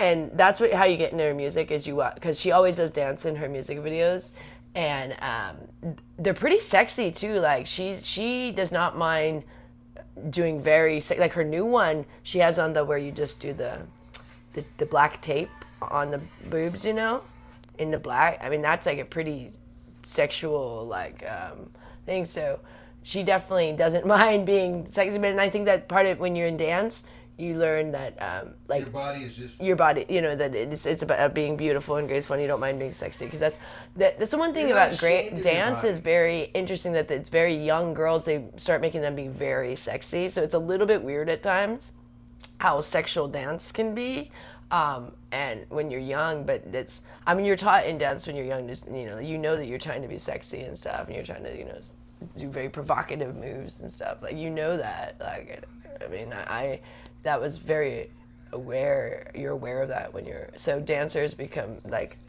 they just use their body as their instrument to be like sexy. So she's very good at that, and even her weight has fluctuated a lot, and she still is good at like, she's a really good model where she does a good job with like, like being confident no matter what size she is, because her weight has changed all, and she's actually recently lost some weight. She looks better because she had put on weight, but I like when people can be confident, no matter what size they are. That I think that's cool. I envy that sometimes, but I've done an okay job with that, with like trying to work with anybody that I've had, especially in this job in the last 13 years basically. But I definitely am more confident, with certain bodies than other ones. But it is important to embrace yourself wherever you are at that time, because you'll regret if you get worse. Like, you'll regret that you didn't embrace. Like, you always think like, oh, I want to get better, but you can get worse. Like, you know what I mean? Like, you can look worse, and as you get older, so it's like, just embrace where you are right now, and you might end up looking better, you know what I mean? But this might be your best time, so don't like, hate on yourself during that time, because you always like your photos better later, you know what I mean? Unless it was like a really ugly time in your life, where you have those ones too. I have those ones too. But, I find that when I first take my photo, I don't like it as much. But when I let time settle on it, then when I go back to it, that's why I post a lot of my old stuff, because I'm like, oh, now I really like that photo, but maybe at the time I felt very insecure. And I post photos that sometimes are good, sometimes are not that great, especially with I do these featured ones, because I want to show just that life changes, and that there are times that I was too thin, times that I was a little too heavy. Not very heavy, I've never been that heavy, but more heavy than I want to be. But there's times I've been way too thin, and I show that too. And I know some of my photos I look terrible when I was too thin too, so it goes both ways. Like, and with me, sometimes I looked worse when I was too thin than when I had put on weight, because most people are like, oh, you look better with more weight, and I see the ones where there's Why do they always say that? Well, because I sometimes get too thin, but hey, there's a weight that I like, and it's not a weight on the scale. It's an overall, and I don't know, I've been there and I've not been there at times. I'm almost there right now. I'm feeling pretty comfortable with myself, and now that it's been 6 days on the keto, but I will feel even better each day on the keto and feeling more myself. Because, we did keto for so long that we really got used to how we felt on keto, that's why it was really hard when we were not on it. Because it's not that we looked terrible by any means, but we didn't feel the way we had felt for all those years. So it was very disheartening to us. And it was like, if you get used to maybe like having a six-pack kind of like, I never had like a six-pack, Richard did, but like, I was pretty toned.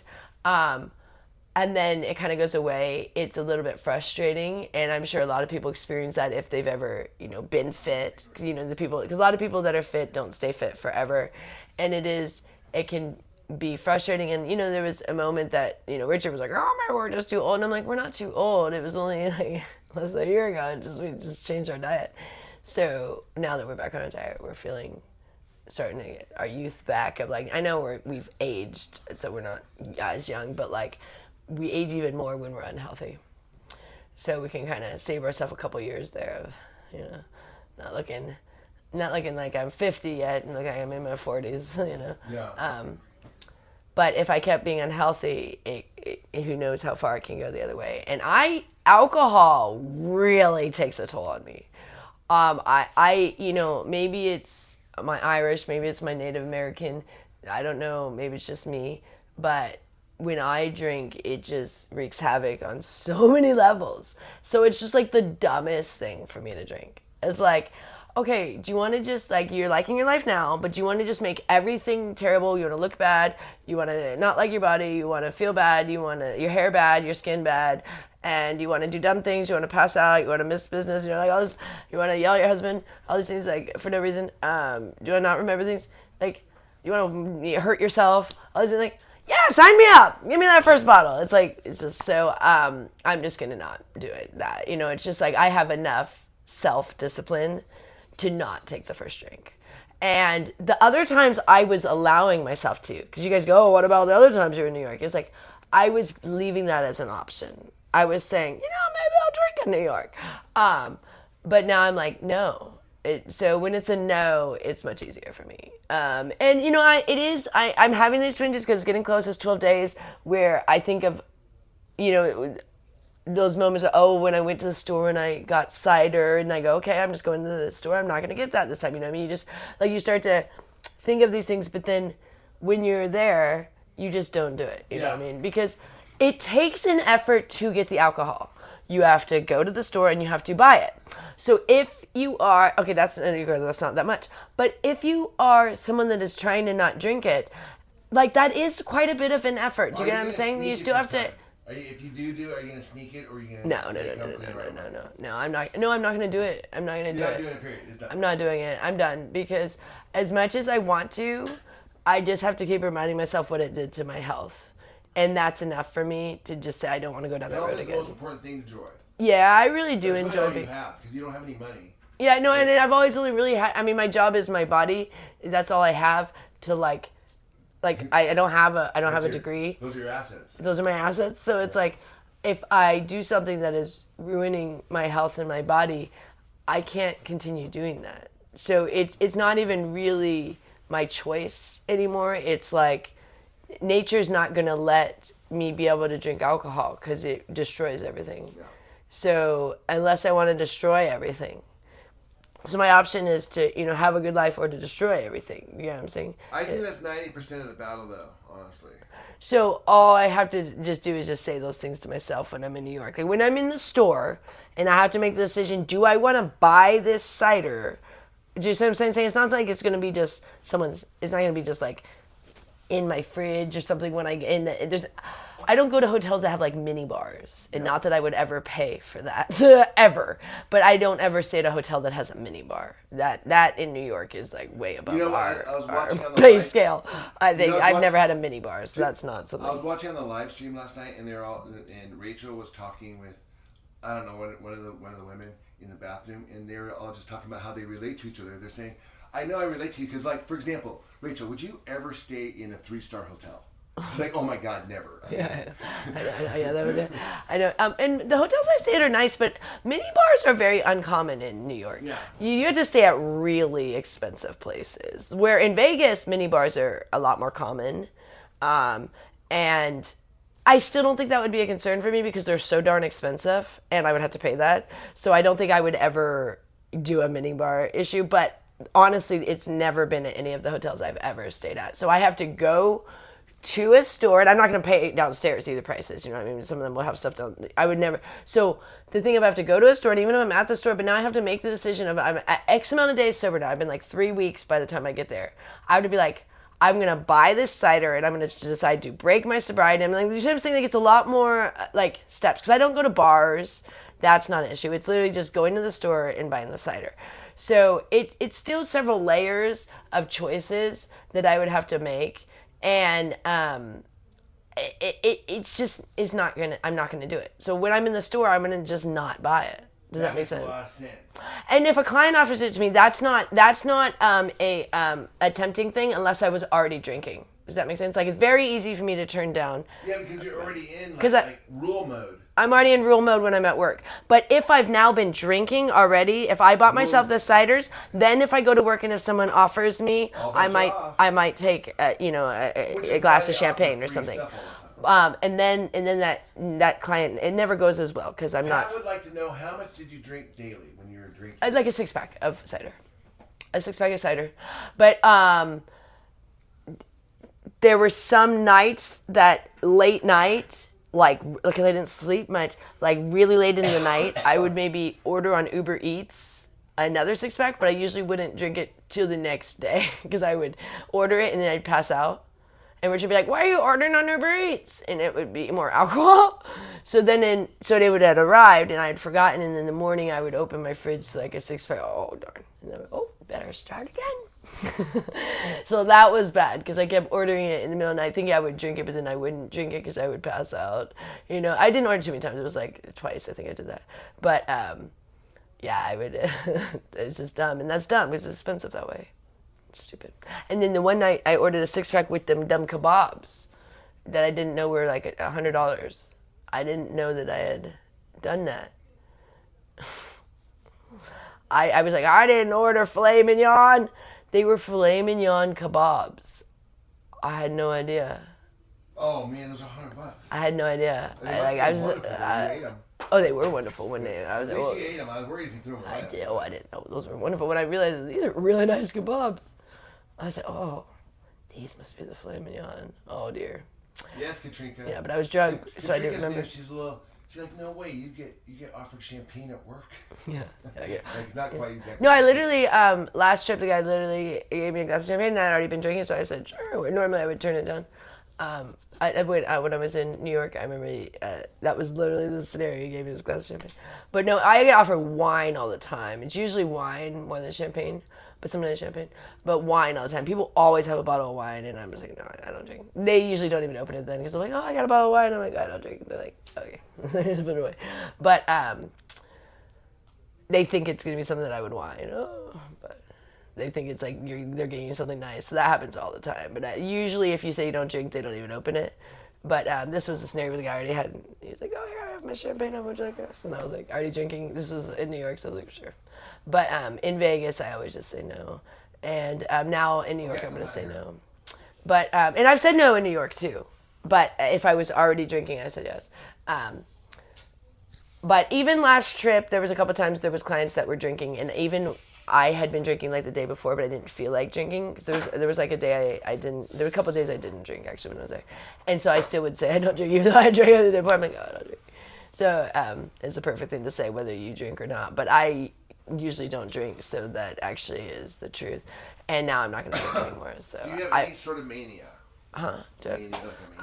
Manic? Probably. My whole family is manic depressive, so probably like on my mom's side. And she's bipolar, so probably, but everyone has a little bit of it, so. Unfortunately, yeah. Do you have the right card? Make sure it's not in my wallet. Okay, I think so. Okay. Where's the list? Well, I think I grabbed it. It's in the. Okay, I was gonna say, don't step on Monkey there. He puts making himself right in the way. He puts himself right in your way because he wants you to. Yeah, he wants lettuce. food. Yeah, he wants you to notice him. But you have to like step over Casper. He never moves because we've never stepped on him. Knock on wood. Never. How long we had, over a year. But he puts himself in the worst spot, so you have to always watch. But so we've never stepped on him, so he never thinks to move. You like just step all around him. Like normally, like if he had ever been stepped on, he would fear you. You know what I mean? But we've never, thank goodness. So he has no fear of when you're walking around him. If he doesn't want to move, he just puts himself right in the way. Like right now he's laid across the closet, across the doorway, like fully, where he has his legs out and his arms out. So we're trying to just like step over him, and then there's all these lights and stuff here in the tripod. He didn't give Richard any room to walk. It's so funny. He's the best little buddy. He's literally blocking the whole closet. It's so cute. So Richard's gonna run to Smith's to get some primarily protein, because we're doing more and more protein. But I told him to get some popcorn for Annette. She likes bagged popcorn. Well, I guess it's all bagged, but not the microwave one. The one that's just already popped. She likes this one brand. I forget. She always picks it every single time. Oh hey, thanks J bro. Do a little dance, make a little love. Okay, turn on my music. Get down tonight, get down tonight, do a little dance, make a little love, get down tonight, get down tonight. And when you have music, you can't do another song, even if it's a simple song. It's like, it's weird, your brain doesn't work that way. I listen to Tate McRae, only Tate McRae. So, anyways, today, we were talking about earlier, is day 6, no sugar. Day 9, no alcohol. And now alcohol, well, I would hope both of them is forever, but I don't know if the sugar, still on that one. But the alcohol, definitely, I want to stay off alcohol. I just don't really want to go down that road ever again in my life because it doesn't fit into our life, and it's not something that we encounter usually, you know what I mean? Like, I was kind of making it happen. And like I said, with work, but that's something I've always avoided, so that's not like But like in me and Richard's daily life, we don't encounter alcohol because we don't go to clubs, we don't go to bars, we don't go, out to dinner, we don't do these things. So, speaking of, I am going to dinner this weekend. But that person doesn't drink, so that's good. I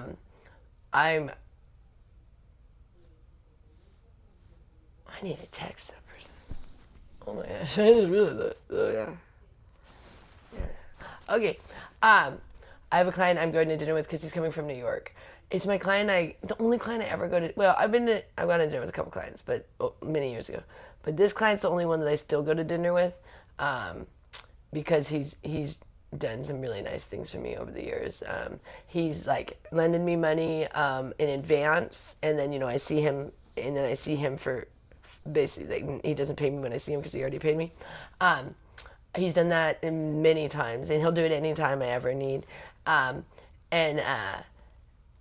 Also, he has gotten me hotel rooms in New York a couple times when I leave. The one that's closer to the airport is not in Manhattan.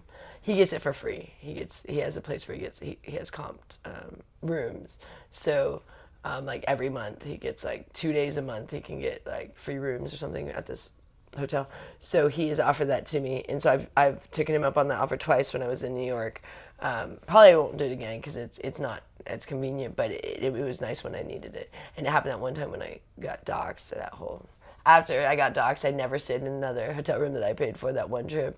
I just stayed with like clients. Like literally, one client let me stay at his place, another client let me stay at his place. They were both not there, and then I stayed at that hotel so it was like the whole rest of the trip, which is paid, was I didn't have to stay in hotels. It was like 5 nights I didn't have to stay in hotels after I got doxxed. So it actually kind of worked out for us. We actually saved money, but it was a little more of a nightmare for me. But I don't want that to happen again.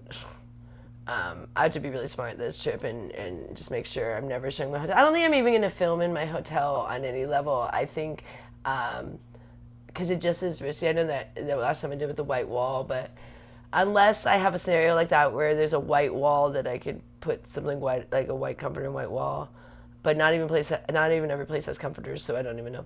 But I don't want anyone to see either the carpet or the flooring. Some have carpet, some have a tile or a hardwood or whatever. A lot have wood in New York.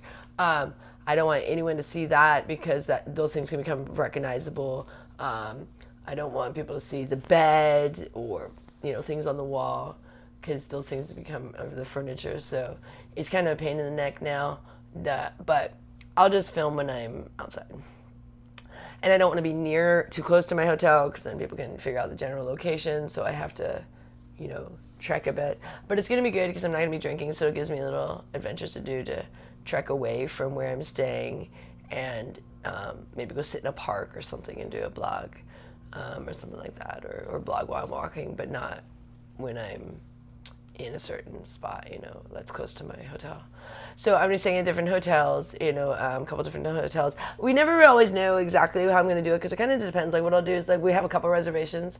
We paid for, there's certain ones that we already paid for. Those ones are set. But then after that, we always have a couple reservations and then I kind of choose. Because if I don't like a particular hotel, because when I stay at a new hotel, I don't always know how it's going to be. So if I don't particularly like it, then I can switch. And you always have to cancel by a certain date, otherwise they charge you something, but it's usually just like 24 hours or 48 hours before or something like that. So you can make several reservations and then you can cancel them before the time that you'll be charged. But it gives me a couple options, so then I can be like, no, I don't like this hotel, I want to switch. So we have dates that overlap, But it's good to book in advance because sometimes the rates go up and sometimes they get less. Actually, sometimes we cancel our bookings and then just book them again. We do Expedia. We used to do bookings, but now we do Expedia. But sometimes we cancel them, and while I'm in New York, book it again for that same hotel and it'll be cheaper. It just depends. The rates just fluctuate. But often it gets more expensive. So, the Mets lost yesterday. Pretty bad. It was not a good game. Actually, it was going pretty good until that one, who was it? Corolla, I think his name is. This pitcher we had, just destroyed it. He got 3 home runs or 2 home runs. He was 2 or 3 on him, and then the next guy got another home run. It was a disaster. So it was 8-4. The Red Sox, but I was tired anyways, so I only watched a little bit of it. I watched most of it, but once it went south. But actually, they were coming back around. I think in the 9th inning they had a little comeback, but then and Lindor could have saved the day. But if Lindor got a home run, he could have tied it because it was both his bases were loaded. But he had a grand slam, but of course he did a fly ball. And then that was the end. There was nothing, but actually it was this crazy thing because it should have ended, but then the one guy didn't catch the ball on the other team. It would have been the 3rd out, and so it just kind of kept going, and then it got where they were even going to tie it, and then it didn't happen. But good game. But you're gonna win some, you're gonna lose some. When it comes to baseball, they play so often. They play almost every day, which is amazing. They play so many games during their season. They're playing today. I'm excited. The odds are really good at for the different scenarios for the prop bets at Caesars in person. We found out we're trying to get their online thing, but we have to go back down to a Caesars casino and to do it. We were already down there, and then they didn't help us because they don't really want to help you that much in the casino because they don't want you doing online. Even though it's Caesars, they prefer you to be in the casino. So the lady was not helpful at all and didn't give us any good information. So then she said, you just do it all online, whatever. And so then we stayed for a minute, just were trying to figure it out. I called them, and then they, said they were going to call him back because they were figuring out there was something with this account. There was redundant counts or something. So then they call, and they say, you got to go back to the casino and fill out this paperwork in person. We're like, well, why didn't they tell us that when we were there? It's so annoying. So next time we're down there, we're not going to make a trip down there. But I don't know how their online will be, but their in-person has way more options for betting. You can bet on however many strikeouts you want. You can bet on however many hits you want. You can bet on the RBIs. Or some of them, they online, sometimes they do over and under for one thing with the pitching. So it's over or under a certain number. So you can't pick the actual number of strikeouts. And then they also sometimes make you do 2 hits for certain people, and they won't even let you do hits for certain people and stuff like that, and just weird stuff. You can't combine certain things.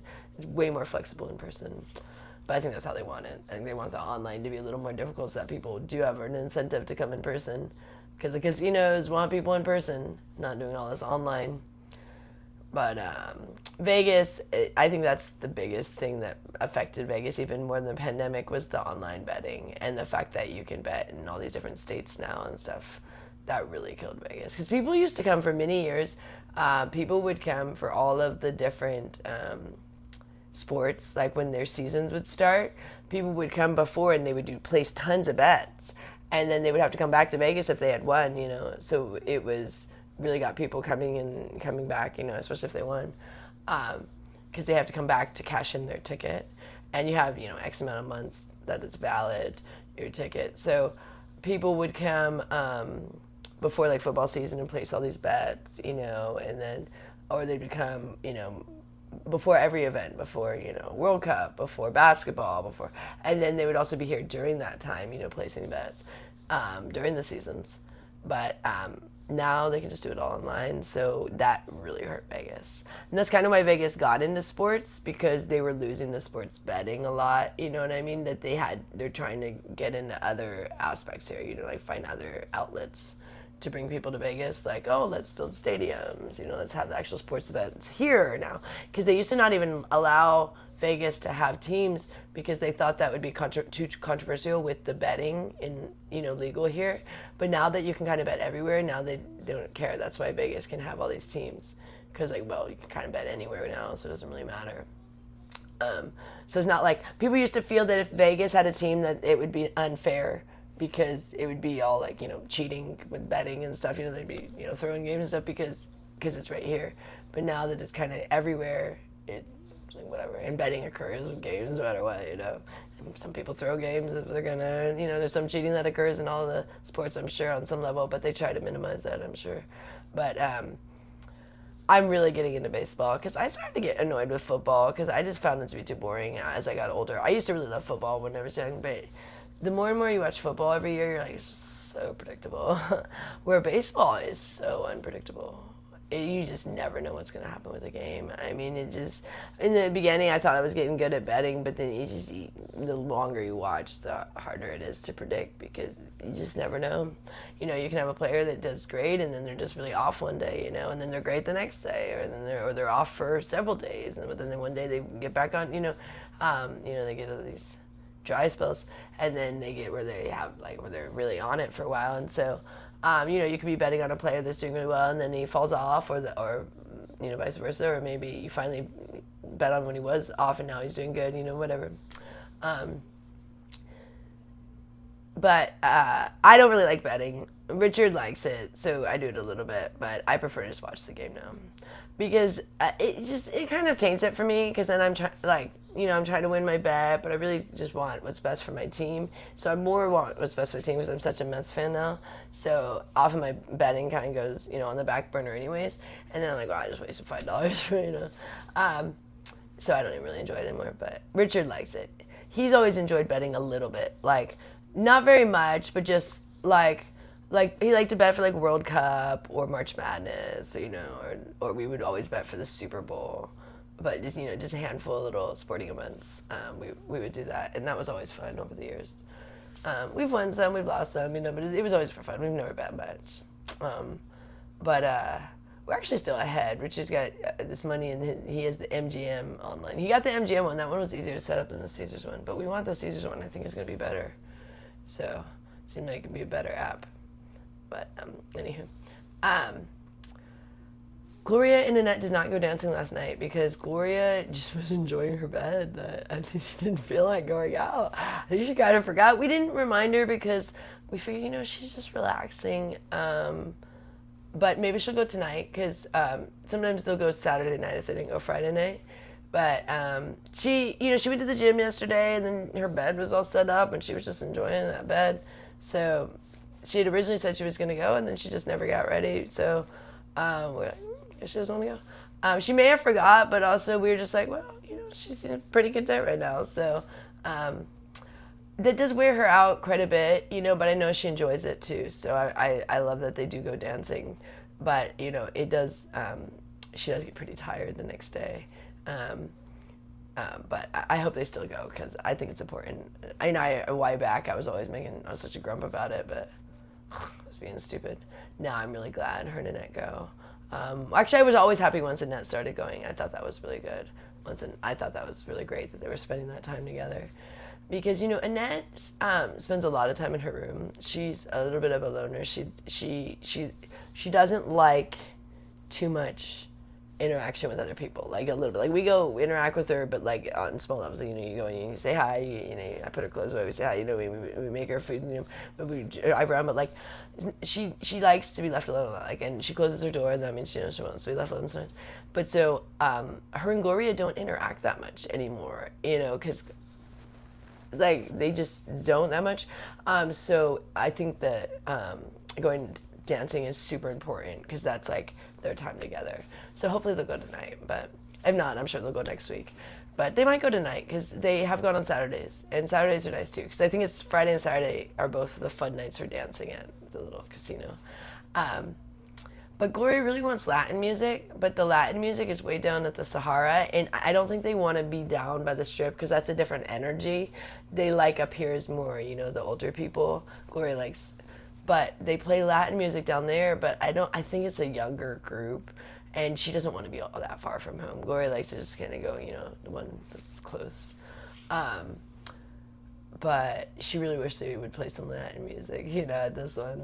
She always like, yeah, the music's not that fun for Gloria here. I don't know what they play, but anywho, let me see.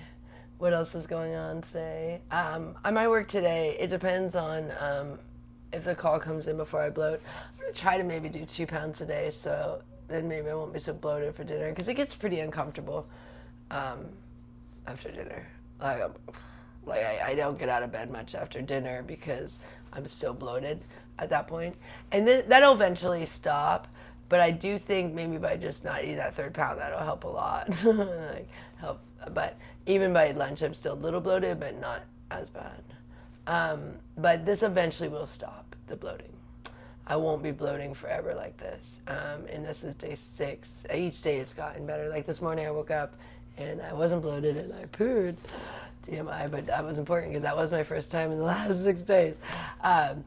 Because I got constipated from, well, I was really constipated before that. And then I didn't, once we switched the diet, I didn't have a good bowel movement. So this morning Richard said the same with him. He wasn't as constipated as me, but he said today was his first like good bowel movement where you feel better. And it sometimes takes a second when you change your diet too, because your body has to reacclimate. And people wonder if on the keto diet you do have, like if you poo, you do. When you're on the keto diet regularly, then you poo every morning, and it's very nice. It's not like it doesn't smell or anything. It's just like the healthy. There's like quick thing. You know, good to go. It's not like a ton of waste because you're not eating that much food. You know, you're eating less.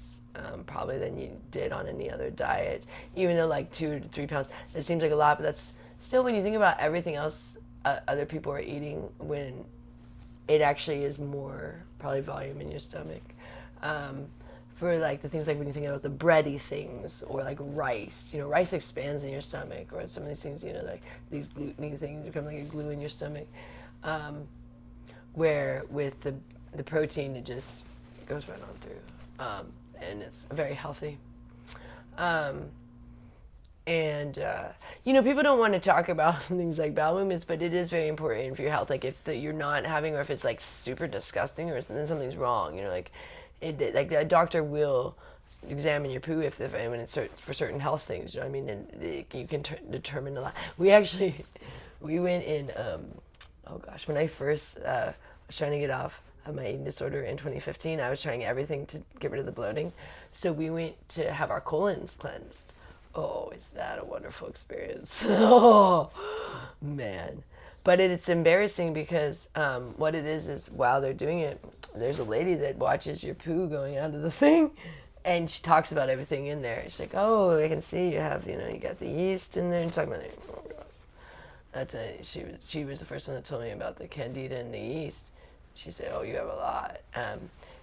because this is the weirdest thing. You attach the machine with the tube and it's hard to describe, but it feels so good afterwards because you just feel like you're refreshed. But it's not cheap, and it's like you have to go like 3 times. So we only did it once, but you have to go 3 times when you pay, you know. So you went to 3 times, but I'm saying like we only did that experience once. I would love to do it more, but it feels good because your body is like fully cleansed. But we did that, yeah. That was we tried everything. I took so many probiotics, and you know I tried so many different diets, and the only thing that worked for me was doing the keto diet to fully stop the bloating. And it still takes a second. Like it's saying, like it's day 6. I'm still bloating a little bit, but not in this morning. But I know by like lunch, I'll probably a little bit. Maybe not. Maybe for guys I won't. But probably isn't fully done yet. But hopefully soon. But each day it's getting so much better than the day before. So it feels like really good progress, you know. And let me see what's going on else. Pretty soon we'll start doing more projects. Like I want to, you know, clean the car. We want to, you know, clean the house more and stuff. And we want to do that on live. But I'm still not at my full energy yet. Like I'm getting there. But as soon as I'm like fully in ketosis, then I'll be like really cruising. And I'm looking forward to that because I haven't had a lot of energy this entire time. I've been kind of off my diet.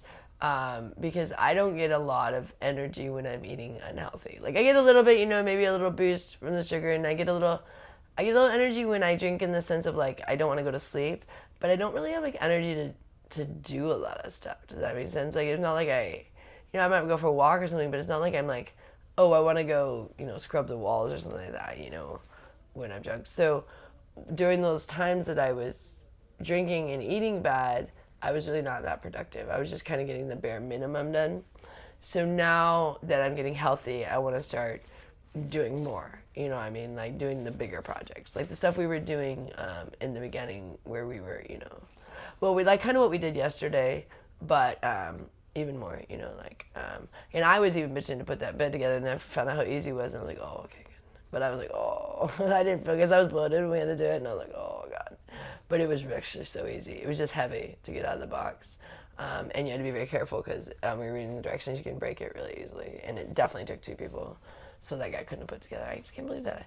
Oh, so then I called them back and I said, I want to cancel my Sunday appointment, which they did. And then I said, you know, is there any way I get a refund? And the guy said, oh, yeah, I can get you a refund. So, oh, that's great. So then he said, let me put you on hold. Hour on hold. He never came back. And it was like 5 o'clock at night on Friday. I was like, I don't think he's coming back. This place is a sham. So we have to call Walmart to try to get our money back because we did pay through Walmart. But what a shit show. I guess it's Angie's List through Walmart. I don't even understand. I didn't know Angie's List was a company that put together furniture. I didn't know that. So I thought that was like a place that told like good reviews about places. I don't even know, like a Yelp list kind of thing. I thought it was. I don't even know. Casper is going to town today on my. You know what he chews on sometimes is I have these Thai. I made the mistake of putting my Thai bunnies over there. So I have some bunny ones. I put them over by Casper. But he likes to chew on them, so they're getting all chewed on. Right now he's chewing on a box that's supposed to block him from chewing on the cords.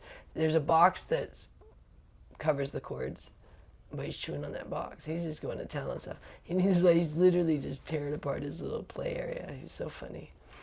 I have a box that's like jammed under something to prevent him from getting a cord that's under there. Where he's like going to town on the box. He's not gonna get to the cord. He's just like chewing on this box.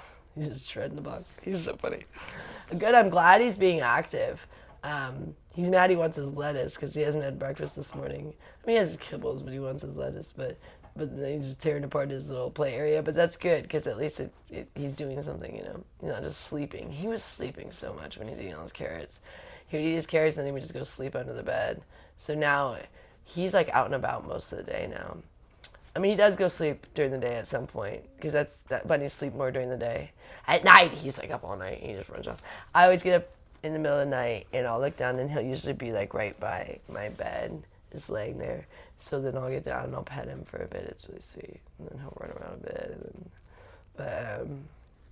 He's sweet. He's such a sweet bunny. He's just the funniest little creature. I could not ask for a better pet. Like, he just fills me with so much joy.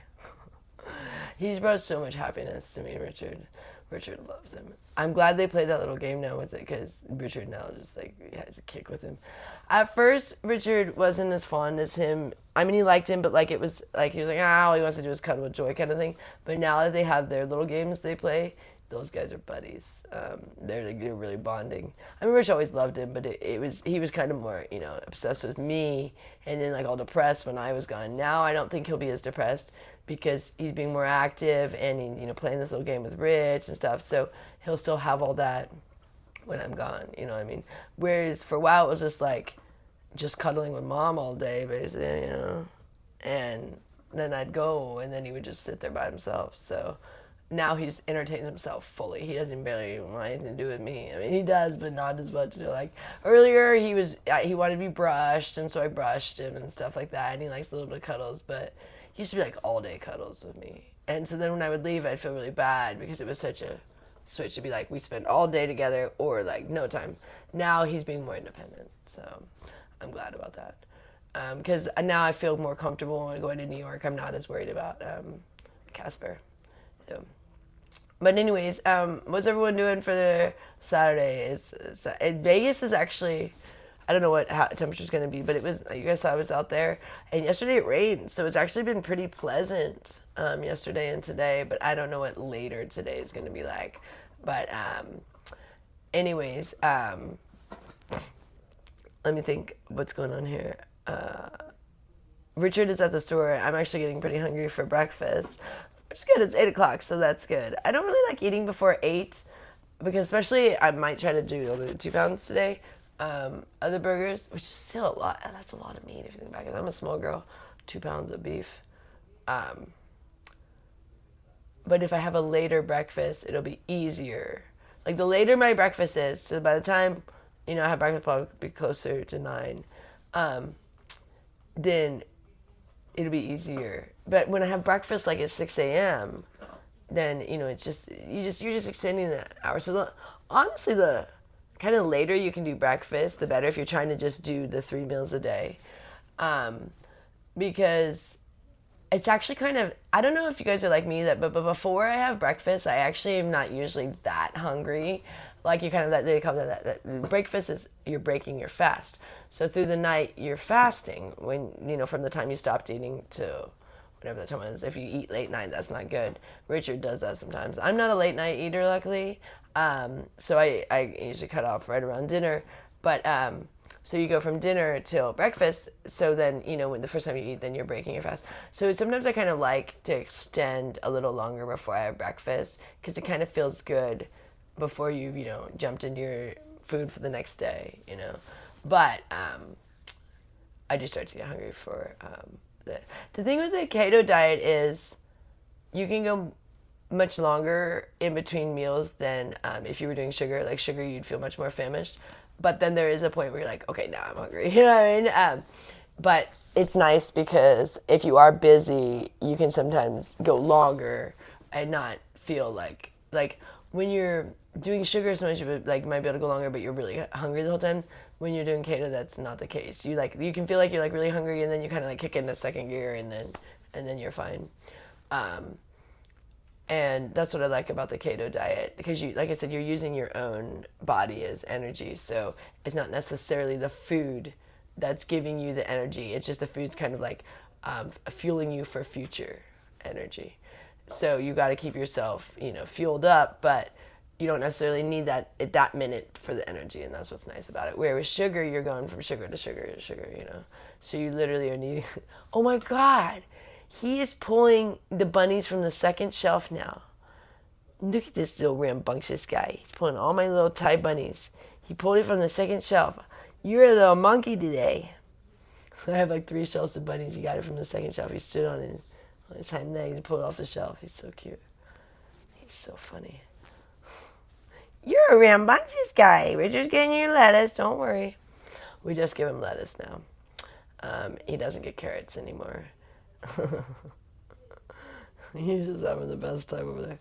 But anyways, I really want to get back to my fitness. That's important for me and Rich. We like being fit. We like doing our nunchucks. We like being active. We like singing. We like, doing little things that require more energy than just sitting on the bed watching TV. Or like sitting here just blogging. So I want to start doing the blogs where it's more active, where I'm doing things like washing the car, cleaning the house. But I honestly was not feeling good for quite a while now. So when I'm doing the blogs, I've been like sitting on my bum, But at least I did some push-ups and nunchucks this morning. Not much, but it's a Casper's jump around. Hi, Mooey. He's so cute. I call him Moo Moo.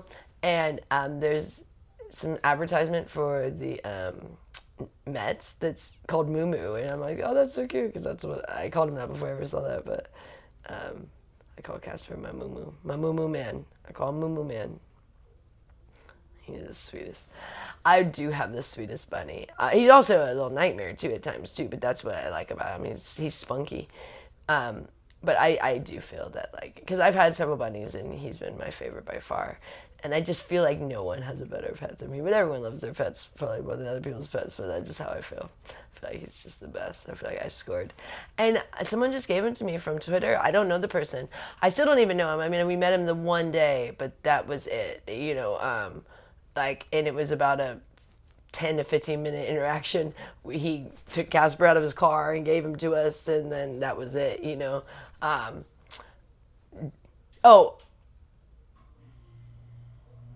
I think we followed him to a gas station or something like that. That was about it, yeah. And then he gave Casper I'm trying to remember, he was somewhere, and then we followed him to a gas station, and then he gave us Casper, and we had a little bit of talk, and that was it. And then he had contacted me from Twitter because I used to post about the backyard bunnies back a couple years ago, and I was always posting about bunnies. And so he's like, I know you love bunnies, and I got this bunny. He got Casper at a Raising Cane. Some little girls were, giving away bunnies because their bunny had bunnies.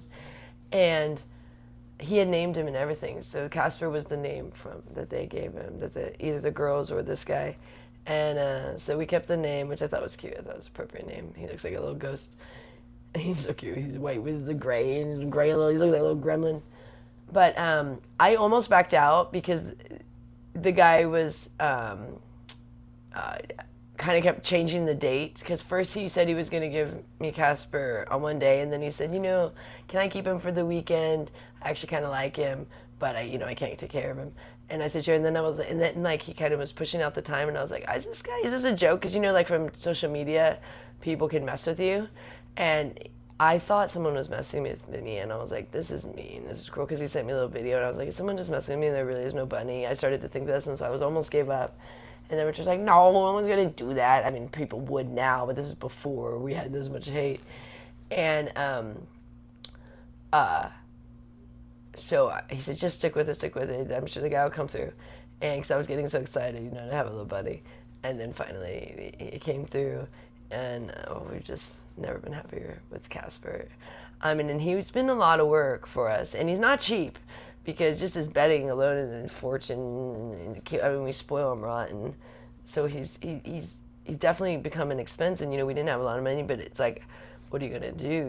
It's your pet. You can't not take care of him. So we've had to, put it into our budget, his expenses. And, it wasn't something that I asked for, but I'm so grateful, and he's just brought so much happiness to us. And he's actually losing some weight. Like, he's looking really good. I'm looking at him right now, and I brushed him this morning, and I can really see a difference. And just, in his activeness, he just goes all day now. The carrots were really sagging him down, and I appreciate everyone saying that. And we were starting to notice, but people were really getting on our case about how fat he was, and sometimes it's harder to notice when it's your own pet. And I felt bad when I realized I made my bunny so fat, But anyways, now he's doing good. So I I'm getting a little bit tired here. Where I you know, when I'm fully on my keto diet, I have more like energy where like just all these thoughts come to me, you know, where I'm just like constantly like this filled with new ideas and things. But when I'm not feeling as good, I'm just more like tired of thought, if that makes sense. Because I have a very active mind, but when I'm tired, my brain is quieter, you know. And I probably have something. And people are like, I probably do, where I have some sort of bipolar or something, where I definitely can get very manic at times, where I have all this energy, and then there's times that I get more depressed, you know. But I'm hoping it was more, at this point now, more diet related, because I'm not feeling depressed about my mom anymore or anything like that. But I was getting depressed when I was drinking alcohol, and I think that was more just due to the alcohol, because alcohol is a depressant. And especially when you do something that's making you not feel good, and maybe not making you look as good, then more and more you're gonna not feel good about it, you know what I mean? So it becomes depressing just in that alone. And especially when you start doing things you regret, like, or you feel stupid about, like when you wake up and you're like, oh gosh, you know what I mean? Then it just becomes more and more of a thing that actually starts to sag you down. And so I was starting to get more and more depressed with the thought of still drinking. Like the idea that I might occasionally drink was making me more depressed than finally just saying no more. That has given me so much more clarity and like kind of like relief of like stress and anxiety, because the idea, like I was saying, you know, of like once in a while doing something so unhealthy was causing me a lot of panic and more like, how am I going to handle this? Like, how am I going to manage or being healthy sometimes and unhealthy other times, but then make it work? And it doesn't. It's kind of an all or nothing thing, you know, like you can't really just dabble with health. You're not going to be healthy if you're dabbling with health. You're unhealthy then, you know what I mean? Like, you're healthy if you're healthy, bottom line. So the last 6 days and the last 9 days of no alcohol have been rough in the sense of, you know, we've been tired, and, you know, I was bloated, and Richard was craving more than I was craving. I was more bloated, but it's been so worth it, and it's been so nice. Like, even when we weren't feeling good in these last 6 days, they were better than how I was feeling before in these 6 and 9 days. But really when I started to feel better was the 6 days, because when I finally cut out the sugar. Because the alcohol, I was feeling better without the alcohol, but I still wasn't feeling great when I was still doing the sugar. So once I cut out the alcohol and the sugar, then I started to just really feel better. Because I do so much better on protein. And, you know, I would argue most people do, but, you know, I'm not going to argue that anymore, because I'm not going to tell people what to do anymore. But that's what I was, you know, always thought everyone should be on the protein. But I do feel that protein is the most important. And I do think that you need it for building your body. You know, protein is how you build your body. Sugar just basically creates fat, you know, and feeds diseases and disorders and cancer and candida. Whereas protein, you know, builds your muscles and you know, restores your bones and things, you know what I mean? And, you know, and it creates growth. Like, protein is how you grow, not like sugar. So, I really just feel great when I'm on protein. But like I said, you have to first, you know, acclimate and, you know, get rid of this candida overgrowth, this bloating issue. But still, even amidst the bloating, and every night that I stay on my keto, it just feels really good. Like when we go to bed and we're like, we did another day, you know, it just feels good. And, you know, that'll eventually stop where we're like so excited probably every single day, because it'll just be a routine. But in the beginning, when you get back on, you definitely, each day, you're like, oh, yes, another day. So that's why we've been counting the days. Eventually we'll stop counting the days once we're kind of, we're like, 365 days, or you know, whatever. Might not get to that one, but I don't know how we're gonna deal with it this time. If like we'll ever do like I don't think it's a good idea to do those carb load things that people do, but maybe you have to do it once in a while, you know, because I tend to do the no carbs, and I don't know how long you should stay on no carbs, but for now, I'm feeling good. So Richard likes to do more eggs, which have carbs, so he gets a little more carbs than me, and then he does the beef, chicken, often pork, if Gloria makes pork, and eggs, and the Nathan's. I like to just stick with the beef for the most part. I'll once in a while maybe have a little bit of chicken, and once in a while maybe a bite of Gloria's pork and maybe a bite of eggs, but I don't eat very much of those things because they don't digest as well for me, especially pork. Pork is so tough for me to digest. It's just so fatty. It's like, oof, it's uncomfortable the whole time. I go, you know, I get like bad indigestion from it and everything. But beef I don't have any issues with, and that's the one food that I have like no issue with, except for when I'm first getting back on the diet. But like once I'm, you know, on the diet for probably a week, I probably will have no issue. I'm hoping by a week, or almost say it's day 60. I mean, by day 7 there'll be no more bloating. Fingers crossed. Maybe today. I didn't wake up bloated this morning, but I don't know what'll happen. I haven't eaten yet, so I'm waiting for Richard to get back with the. He's gonna get me some 90-10 burgers. And he's just been doing the 85 because since he's not been fully on the diet, he gives me 2 pounds of 90-10 because we're trying to save a little money. And then we get 1 pack of an 85 that's a 3-pack, which is cheaper. They don't do 3-pack of the 90-10, otherwise we do it that way. They only do a 3-pack of the 85. So he gets a 3-pack of the 85 and then 2 90-10. And we've only been buying 5 pounds. And then we usually haven't even been finishing that. So like Richard, because he's been eating so many other different proteins. Like yesterday he ate chicken and his Nathan's and his burgers. So like there was an extra pound, so that's what he gave to Gloria and Annette for breakfast this morning. And pretty much every morning there's been an extra pound.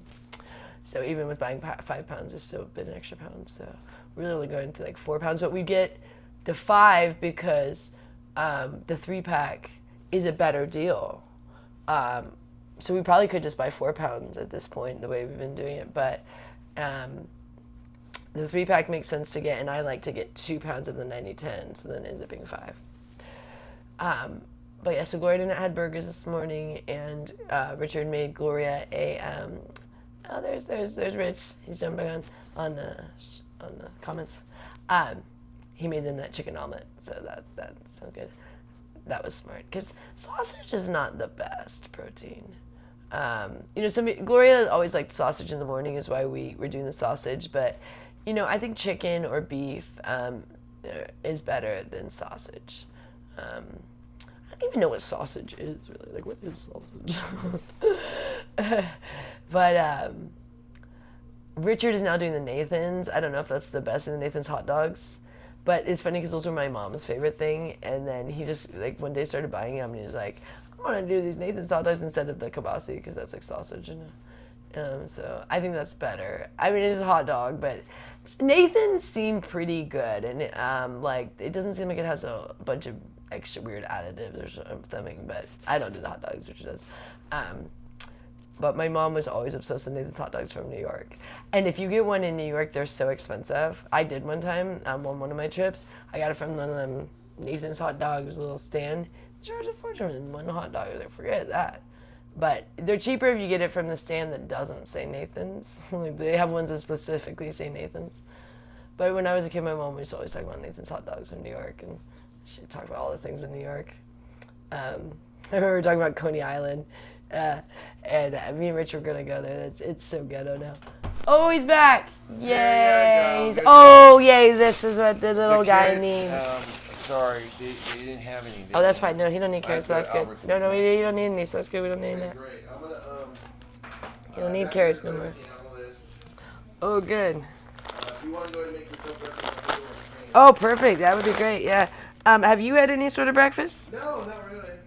Do you want me to make yours? Yeah. What do you want for breakfast? Just some beef. Some of the beef. Start with that. Okay, you want me? Muy bien. We never forgot about you. Okay.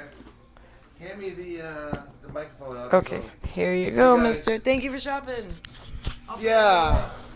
Hey guys, my name is Jedi Rich. For those that don't know, or you can just call me Rich, or you can call me Larry. All right. Yo, good morning. Hey, Jared. What's up, man? Let's have some soup. Oh, did you happen to get bones? Yes. Oh, why? There's stuff out in the cart. You gotta go grab I'll real get it. quick. I'll go get it. Before there's some eggs out there. I'll get it. Didn't that come with you? She did. Okay. She did. Word salad? No, bro. We don't do salads. We don't do any vegetables at all. You got it all wrong. Alphabet soup, right here. Pretty good. The way the world is, with the apocalypse, dude. Everyone knows the world ended in 2012, right? I mean, come on.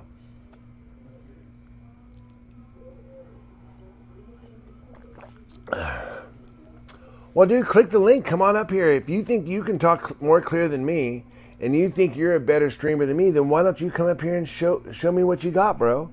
Till then, bone broth. Bone broth is what we're having. This is the nectar of the gods right here. This will get it. I'm fully kicked into ketosis. Oh, hey, buddy. Hey, boo-boo. Casper wants a snack. I got him on this new thing we do.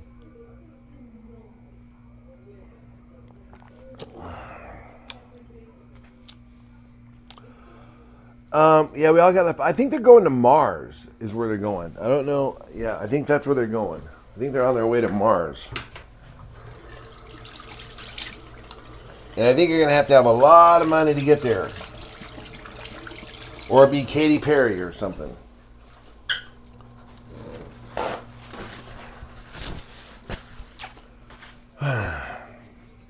Okay, before I get too wrapped up in whatever it is I'm wrapped up in, I need to. We need to do a 1-2 flipperoo. Oh wait, hold on. There's Casper. Okay, let me show you what's going on here with the bunny. For those of you interested, I've got the bunny on. We do little scavenger hunts. I figured he's a bunny, and bunnies, they love to hide things, like for Easter. So I thought he would love if I did this thing where, yeah, see, he's looking for him. See, so I do this little scavenger hunt where I put the goods in little hiding places, and it turns into a little game for the guy. Hold on, bud. Hold on. Hey. Hey,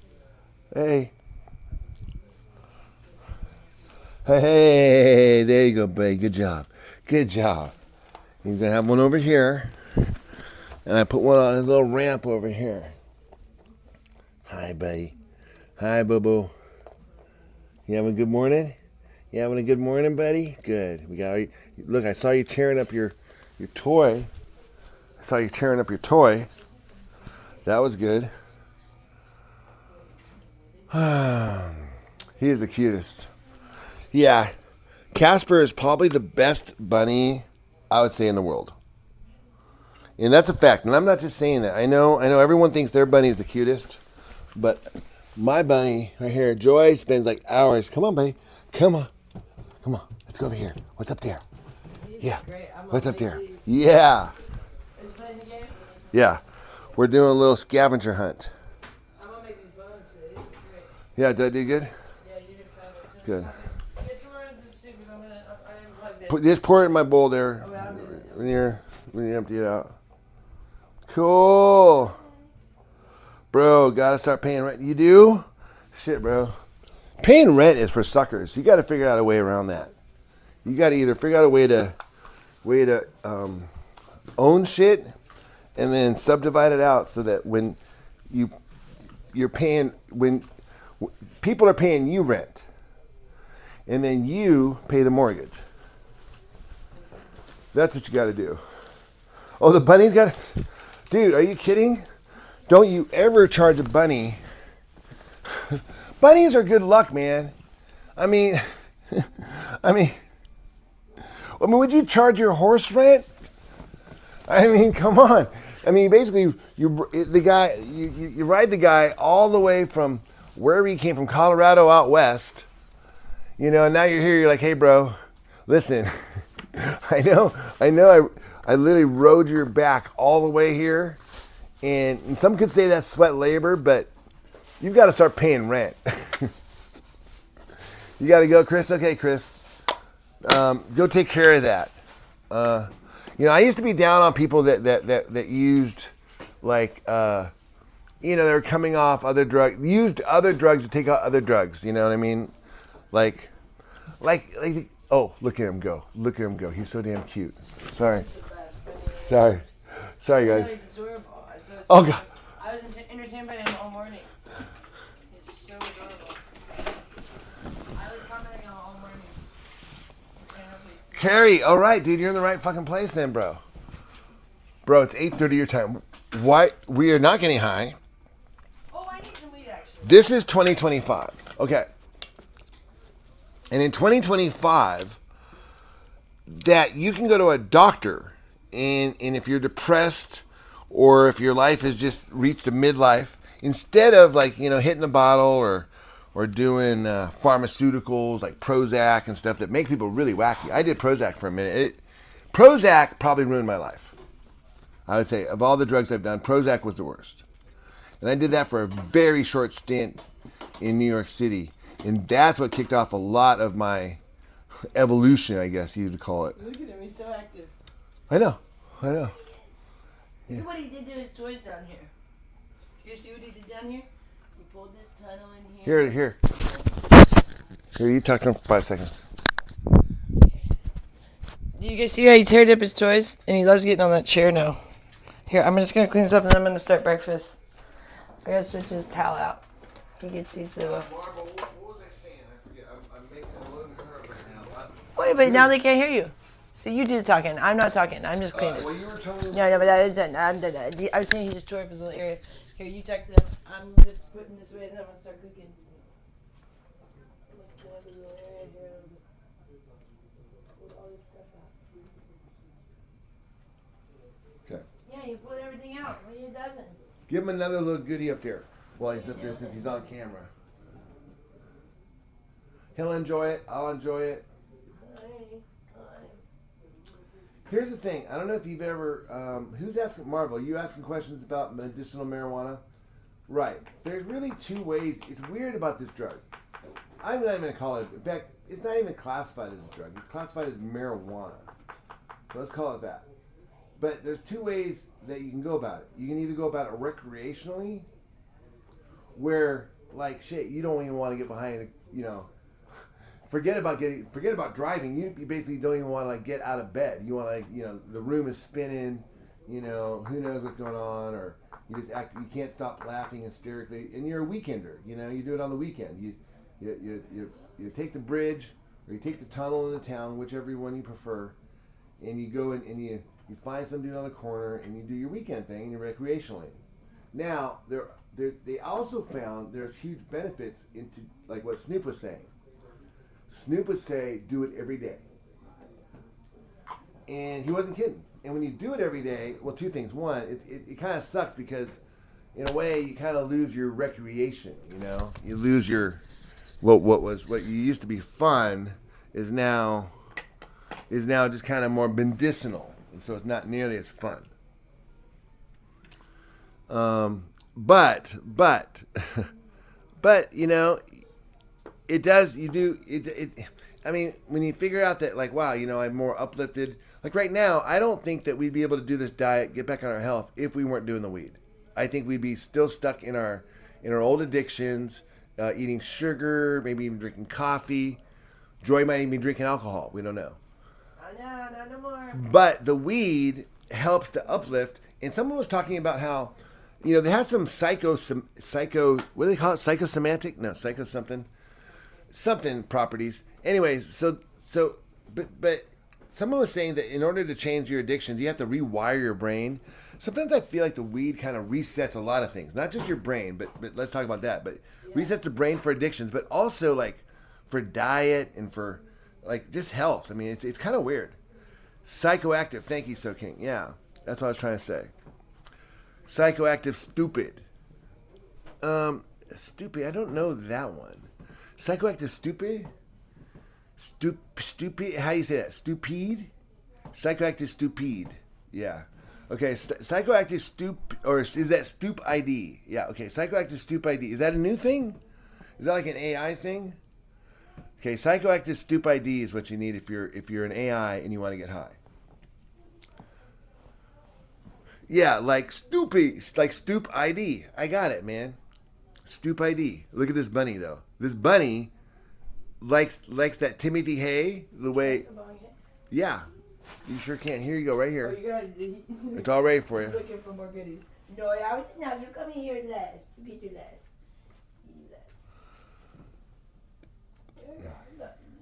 But I have weaned myself down from 1.5 subs a day to 1/4 and an 8. Hey, that's great, man. Listen, I don't pass judgment on that. Another creator out here, we gave shit for in the past, like when our first meeting, because they were calling us junkies and we were calling them junkies, and we were like, we had this thing about people using other drugs to get off drugs, and we were like, no, that's not cool. But now, looking back and seeing the results and seeing the improvements, I can also. Do you not want this or not? I do, but I'm getting some. Okay, I'm gonna do this then. You go. Yeah. On next one. Okay,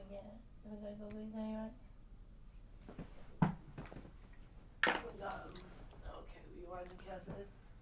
Yeah, don't take advice from me. I only lost 140 pounds. I mean, you meet people like that every single day, don't you? A guy who is like 350 pounds, almost dying from obesity, that learned how to keep off 140 pounds for almost 5 years now. I would say, yeah, I probably don't know much about diet.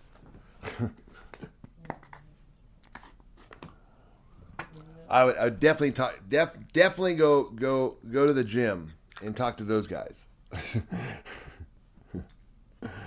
Oh, by the way, I did it without going to the gym, and that was my whole point. In fact, this was called the Weight Loss Force, right? And then we changed it to Healthy Family Force. But I'm gonna give you a little background. Very few people know. Here's a little background for you guys that only a few people know.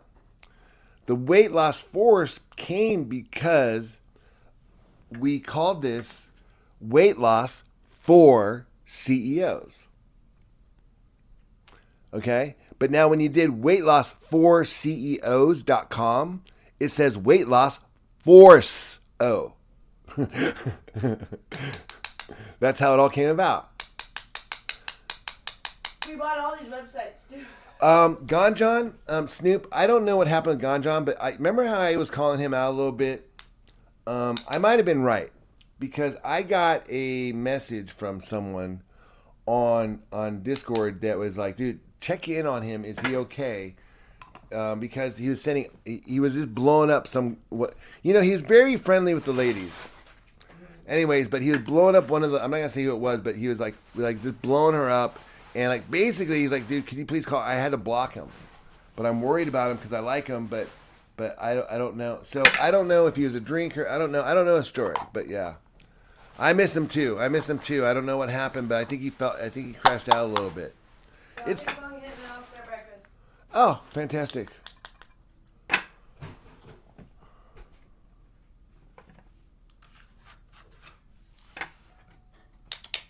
Well, actually, my wife was the one who taught me about the diets.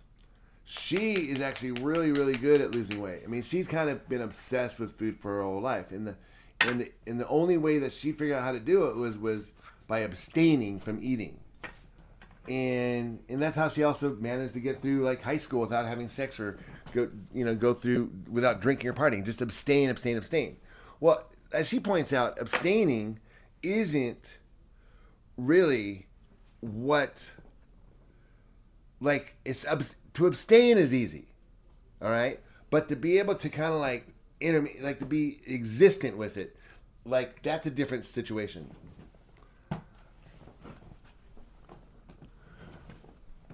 You love rabbit poop?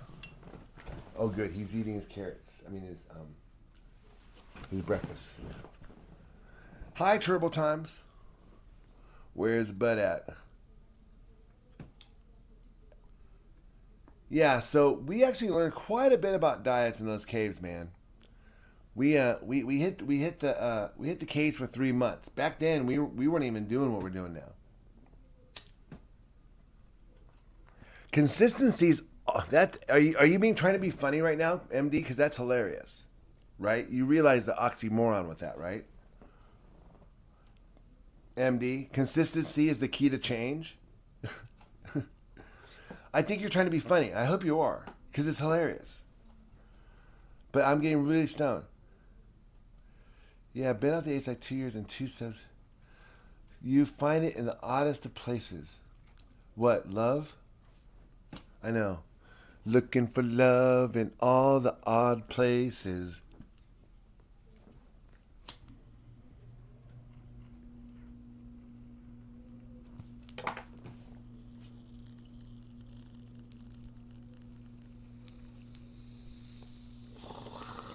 Hi, Kimberwalt.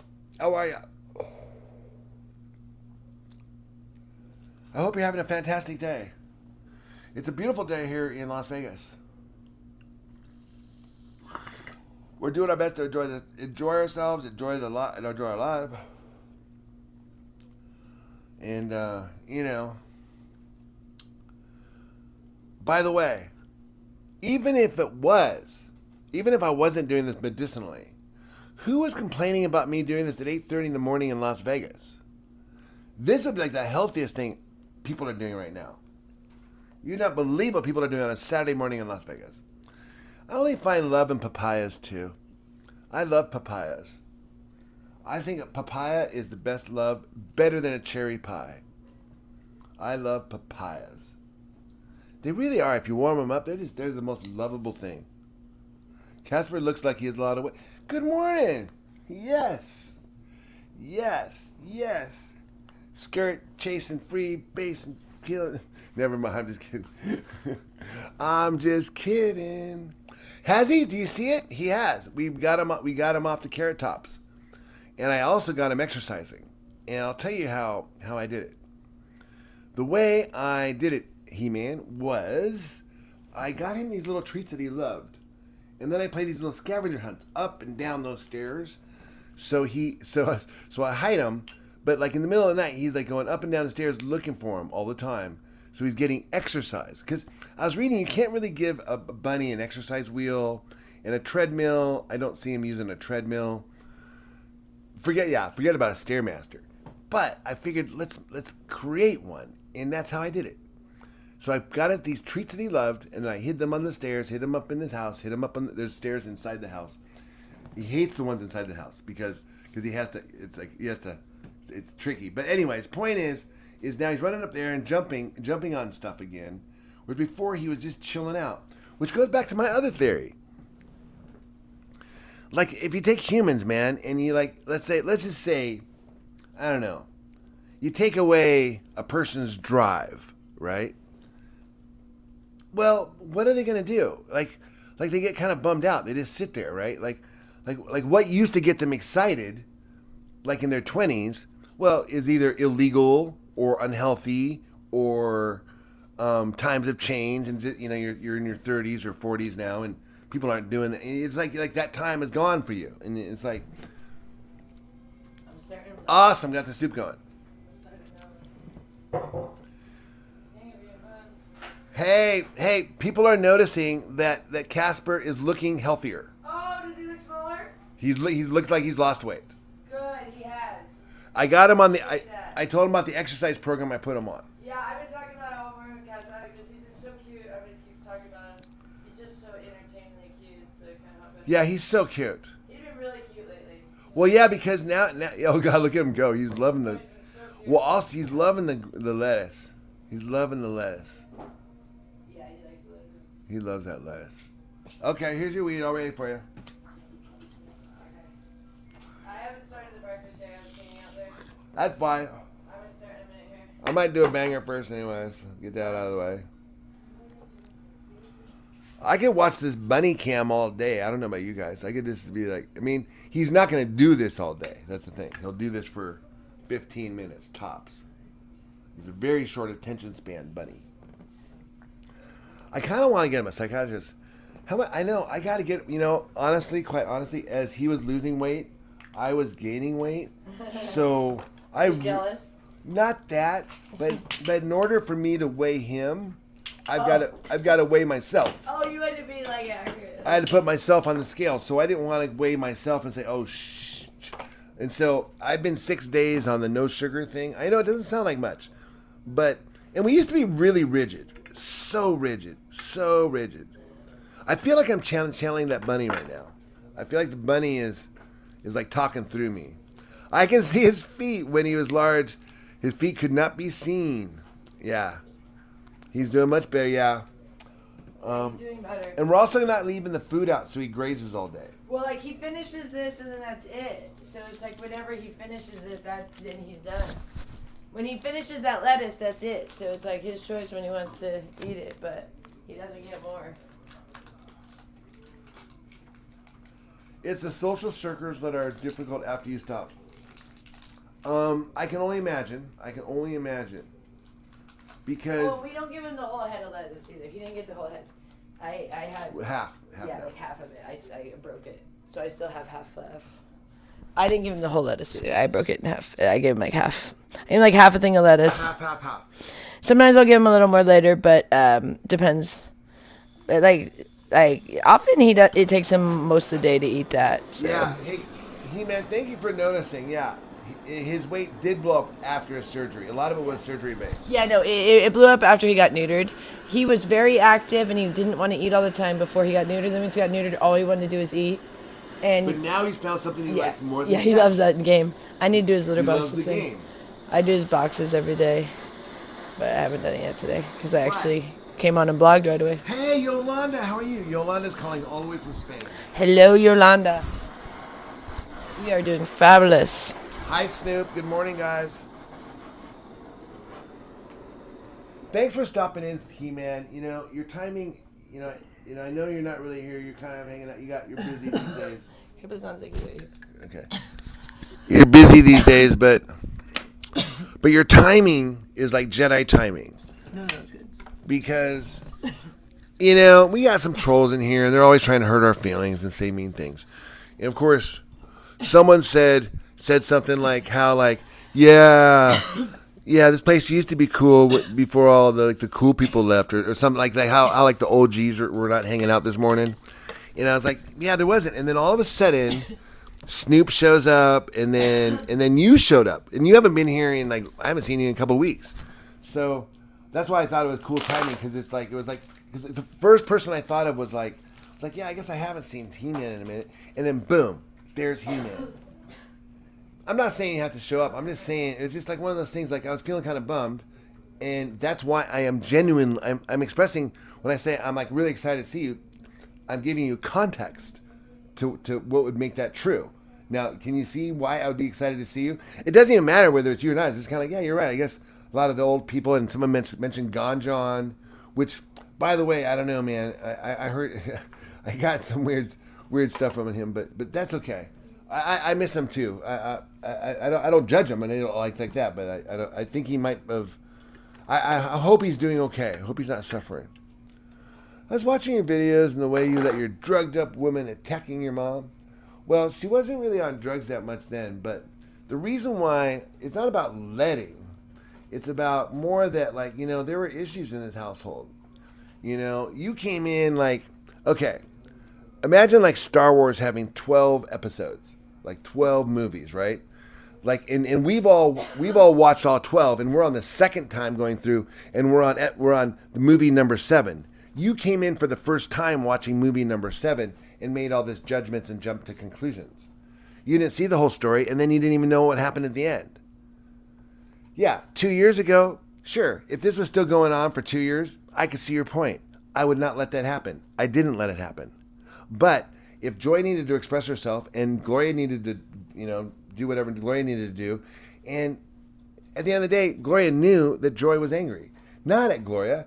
Joy was angry at her own family.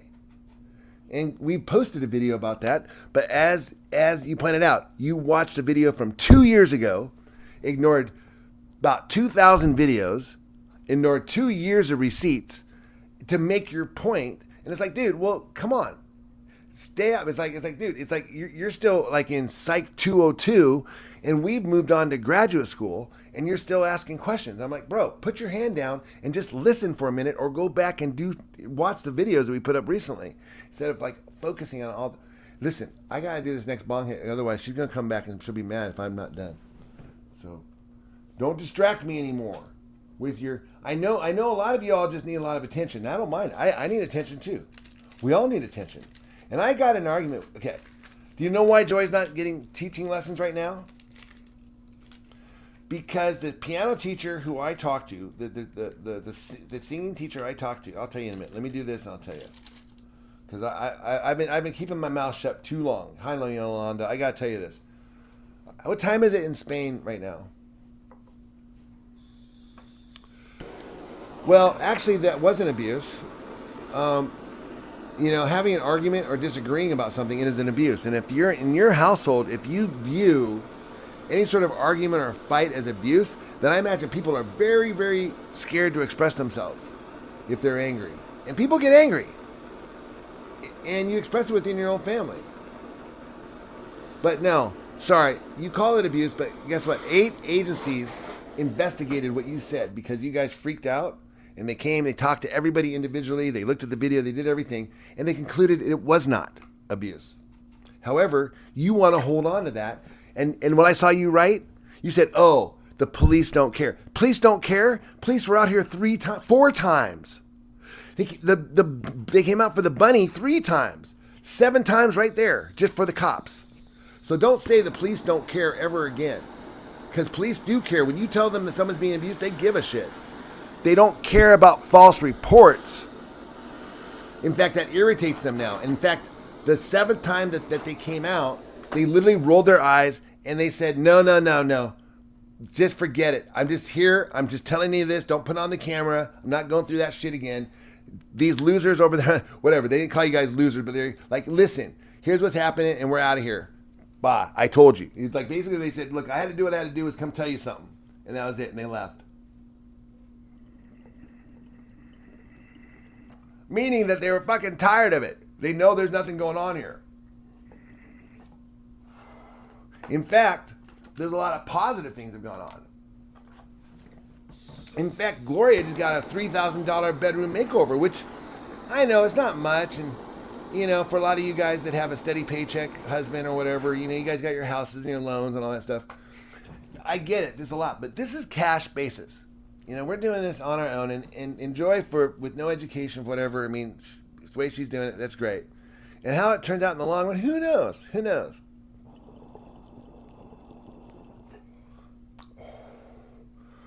Well, if they went and talked to people, here's the thing. If they went and talked to the person who you say was being abused, and they weren't, and they talked to them 8 times,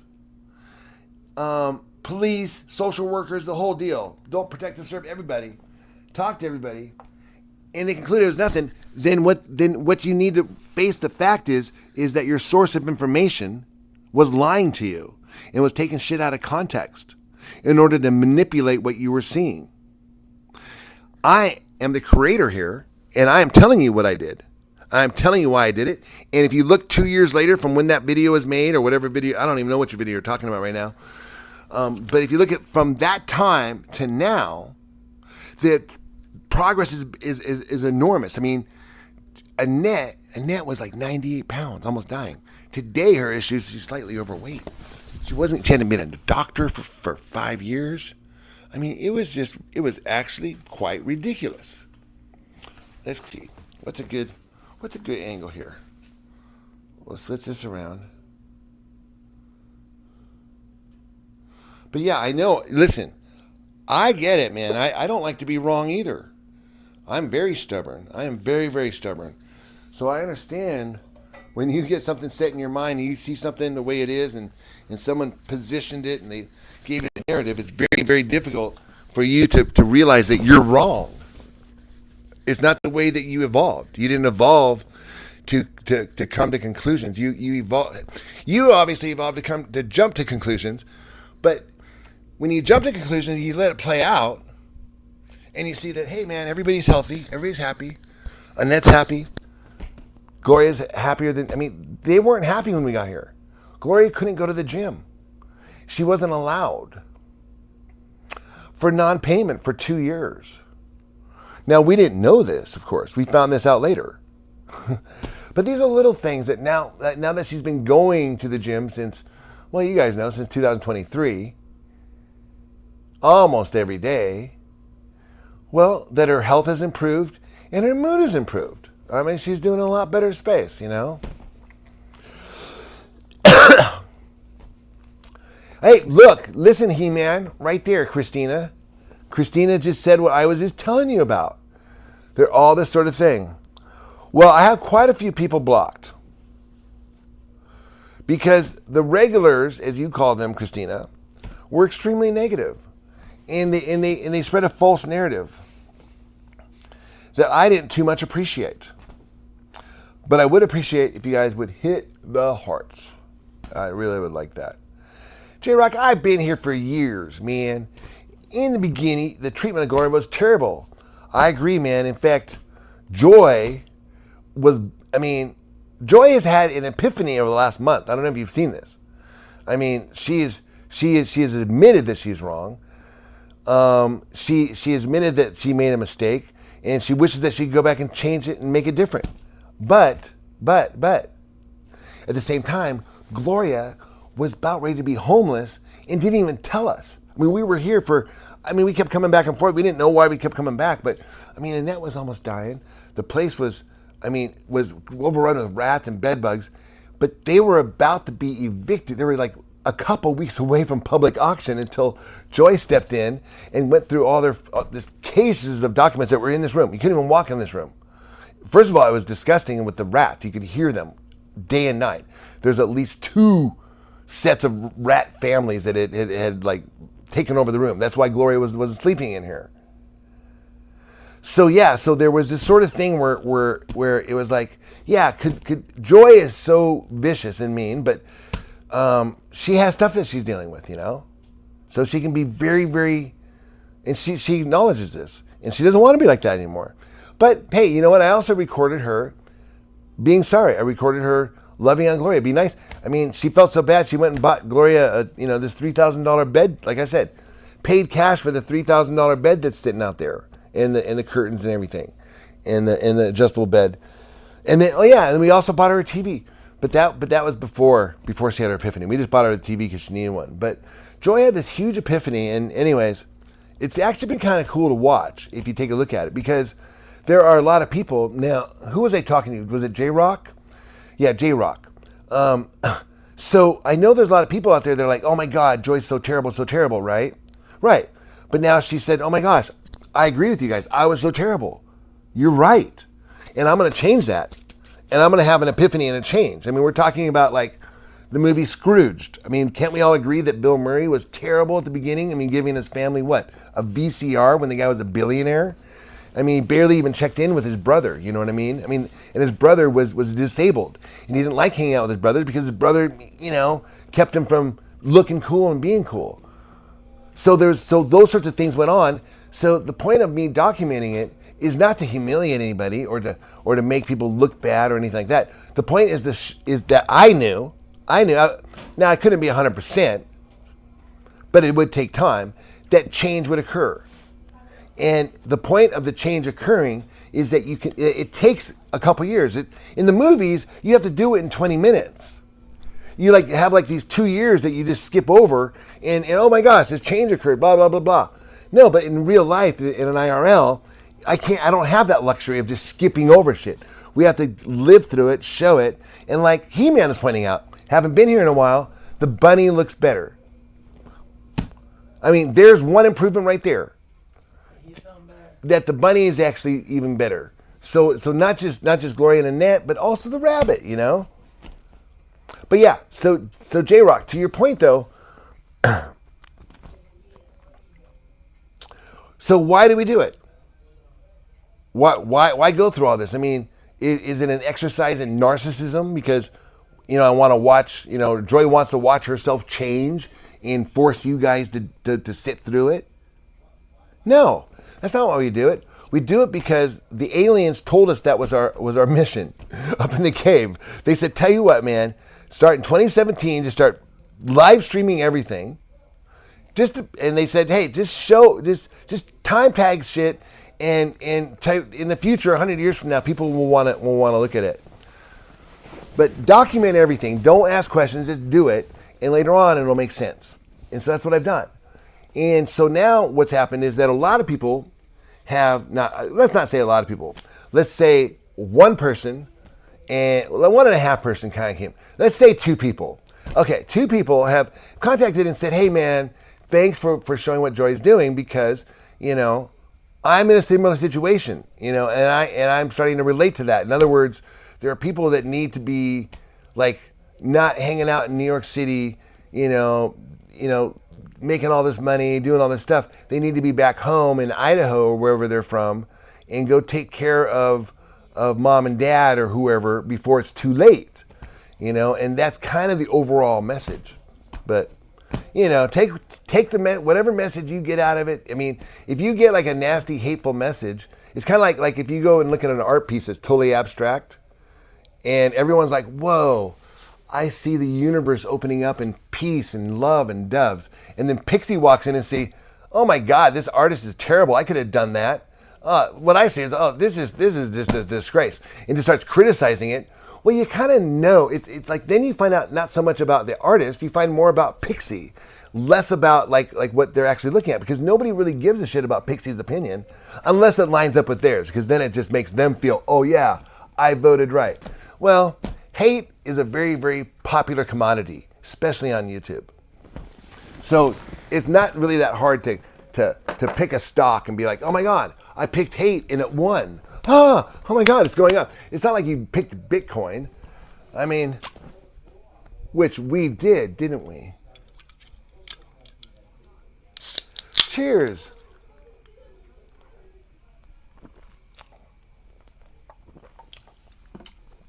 MD, I forget what you said, but you said something freaking funny.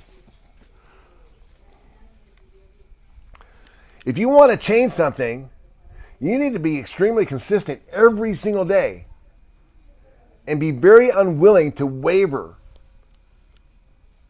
Or in other words, be very unwilling to change. I love that, man. I want that as a bumper sticker. There are 2 bumper stickers that I've always wished I had, but I can never do it. One would be, you know how like people would say I'd rather be sailing, or they'd say I'd rather be shopping at Nordstrom's. Have you ever seen those?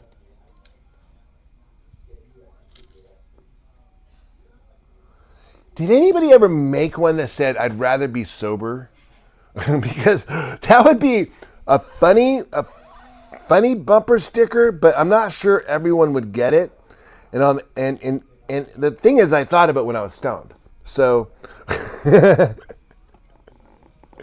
but I'm pretty sure. Has anybody else? Have you heard of that? At what point are you guys going to realize you're never, ever, ever? Well, here's the thing. Never is not a word in my vocabulary. So once I see the word never, I have to stop reading. Sorry, but if it were true, oh really? So you're going to give your opinion as if it's fact? Well, see, that's the first thing. See, once I hear a person stating opinion and being like, oh yeah, truth hurts or something like that, then I just know to shut off. It's just years of training, years of going to like seminars, years of going to these Amway pitches that are described as self-help groups. You start to learn certain things that people say to kind of give you a little trigger, like, no, dude, that's your opinion, and you're trying to manipulate me with your opinion by stating it as truth hurts, it's a fact. No, it's not a fact. It's your opinion. Get it straight. Because there's no way you could know. Good morning, Joanne, all the way from San Francisco. How's the weather out there, Joanne? I hope you're doing good. Thank you, Christina. I really appreciate that. Do you mean that? Oh, I really appreciate you saying that. Thank you. I've been really, really struggling with diet. This is day 6 for me. Oh, I kind of see it. Yeah, my face has gone down. Remember how bloated my face was? I was looking kind of chubby. I was looking. Hey, Christina, a hater said I look really thin today. Thank you, Christina. Thank you. It's day 6, so it should be feeling much better. That's great news. Here, because some people were saying you're fat. No, it's not raining in Vegas anymore. When it rains in Vegas, it rains for like a day, not even a day. A couple out like Panama, Mama's saying. Gloria and Annette, we went shopping this morning. She was up. All night, so she's a little bit tired right now. Let me get your water. Okay. That's good, because last time the haters were trying to say you were fat, but you were never fat. Yeah, I think just a week ago, Christina, Ava was in here saying I look a little chunky. And that's all it took. That's all it took for me to get fired up. I told you guys, didn't I? I said, that's what it takes. I said, thank you so much. That's all I needed to hear, Ava.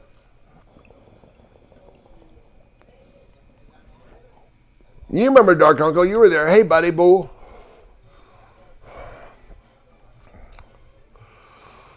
You've never seen me look heavy ever? Well, so yeah. Well, that's what I thought, too. I thought it was a little bit mean of the other creator to be body shaming me in 2025. Yeah, once you guys actually started calling Rich chunky, he was like, "We're getting back on the diet." I was done. Like, no, I'm not gonna be chunky again. No. She said He dealt with his weight for so many years, and then he was feeling so good about it for so many years that he's like, "I'm not going backwards." Hi, Nicole. I haven't seen you forever. I'm proud of him. He got us really back on track, actually. Here, this is for you. Take this one. You were actually the one that got us really on track this time, because that was what took it up when they started calling you chunky. Here you go. Like, no more eating this junk food. I'm getting on track. Okay, so then, if you want to know how I lost the weight, Christina, see, there are a lot of people here who don't even realize that I lost 140 pounds. Yeah. I was over 350 pounds. I basically lost almost a whole person. More than me. No, you lost more than me. Yeah? Me, so you lost me. And some. Yeah, I lost a whole person, at least. You lost your whole wife and some. How are you, Nicole? Are you doing okay? Good.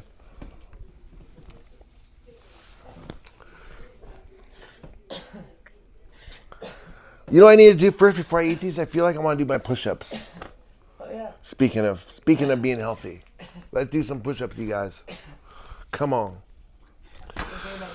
No, it's a little hot out there for me. I tell you. If you go to the bathroom. So put the camera here and go your feet towards the bathroom. Okay. Let's see if I can do some push-ups right here. Okay, let's see. All right, guys. I just got to do a handful of push-ups for breakfast. And then we'll go there. Our dirty floor. Oh, I was going to do that for you. Well, we got that Hoover. That's the next project. Yeah, that is the next project. But does weed give me the munchies? Joy, that went away. No, that one was It only used to. when we first did. When we first smoked weed, we did. Somebody please explain the meaning of munchies to Yolanda, who's in Spain. 1, 2. Oh, looking good. There you go.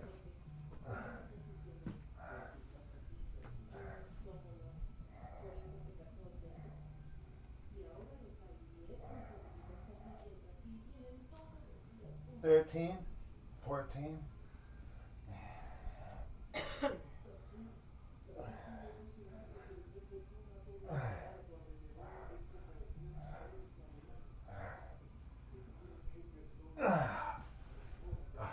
Now, if we had a pool here, I would go swimming, for sure. Well, we do have a pool, but man, I need a pool in my backyard. I think the next house I buy is going to have a backyard pool. Okay. Next. Here are the glasses. Boom.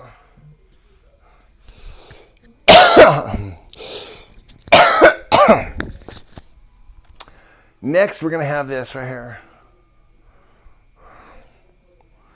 Beef burgers. I've been so busy, got my boys full-time jobs at Buc-ee's. What's Buc-ee's? That's fun. Man, there's a whole world out there of stuff I'm not even privy to. How do I not know what that place is?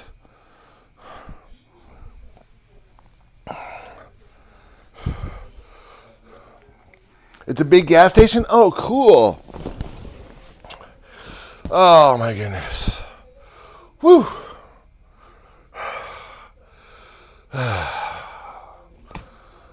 They have a pool. We included in your world. Yeah. You need a job to make money. No.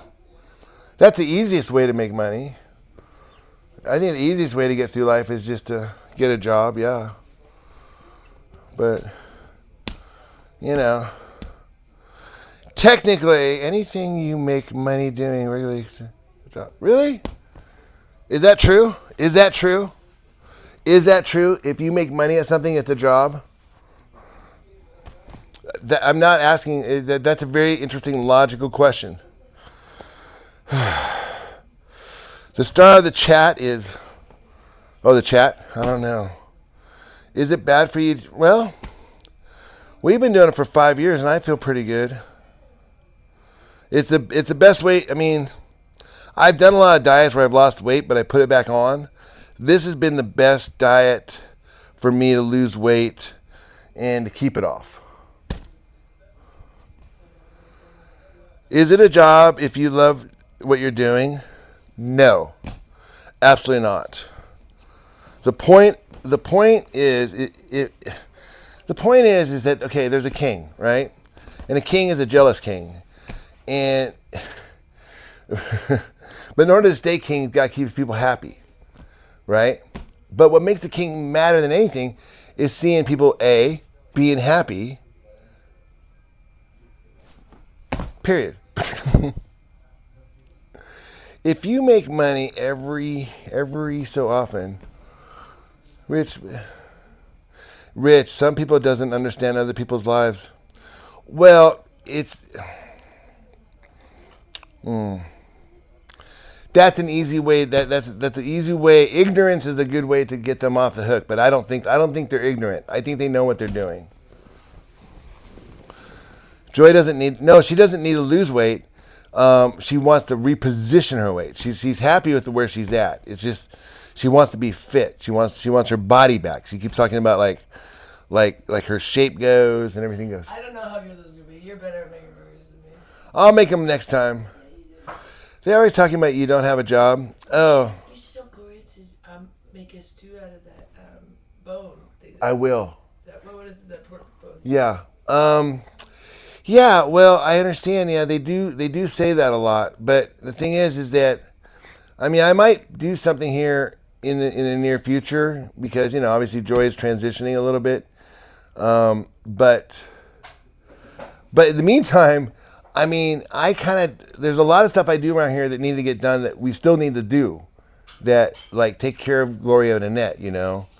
Like just being gone. I mean, like, but from 5 a.m. until just about now when I sat down, I was doing stuff for them. So 5 a.m. till 9 a.m. And then I'll have to start lunch here in about a couple hours. Fortunately, I have Joy. Joy does the laundry, right? But think about it, if it's just one person here, I mean, doing the cleaning, the cooking, and all the medical stuff, and calling the banks and getting the stuff ordered and coordinating the deliveries and I mean the bed we got installed. There's just a lot of just little stuff. I mean, this is just 1 weekend. I know 1 week, but there's always something going on. Mark Fusion, good morning, buddy. Joy says good morning. Huh? Yeah, I do. Let me have it. That's actually all I want right now. It's not that hot, unfortunately. Like it's like this. It's been sitting. Put a close up on that. Show them real quick, if you can. It's really fall, so careful. Do not spill it. But it's not that hot, so it's not going to be that good right now. But you better drink it before it gets worse. Could you do me a favor real quick, too? Yeah. Also, just kind of zoom me in a little bit. No, you can see it. No, zoom in on me, I said. Yeah. So it looks better. Yeah, not too close though. But so this is what I eat. Like that? Is that good? I think so. I'll check it out. Yeah, it's a little bit. Yeah, that's better. Yeah, I like it better like that. You should want it higher like this. No. I like the way exactly the way you had it. I don't like being talked down to. Well, thank you. What is in this bowl? This is a 8-hour stew that we take the bones that they throw out. They basically throw them out at the store. They put them immediately. They don't sell them. They put them immediately into the reduced section, and they just put them there. Whoever wants them, we buy. I think we're the only ones to buy them. Bone broth too. And so we take the bones that they use when the butcher is done with them, and we stick it in a pot of water, and on a very low temperature, and let it slowly cook for about 8 hours, 10 hours, and that's what the result of this. So this was Joy made this last night, and now she's making another one for today. And this is what we call Jedi fast food. Because when you're trying to lose weight or be on a diet or be healthy, and when we call healthy, we say eating protein is healthier than not eating protein. So if you're eating all protein and no sugars, no processed foods, Mark Fusion, I know you're in the audience, man. I love your taste test. So this is not, please.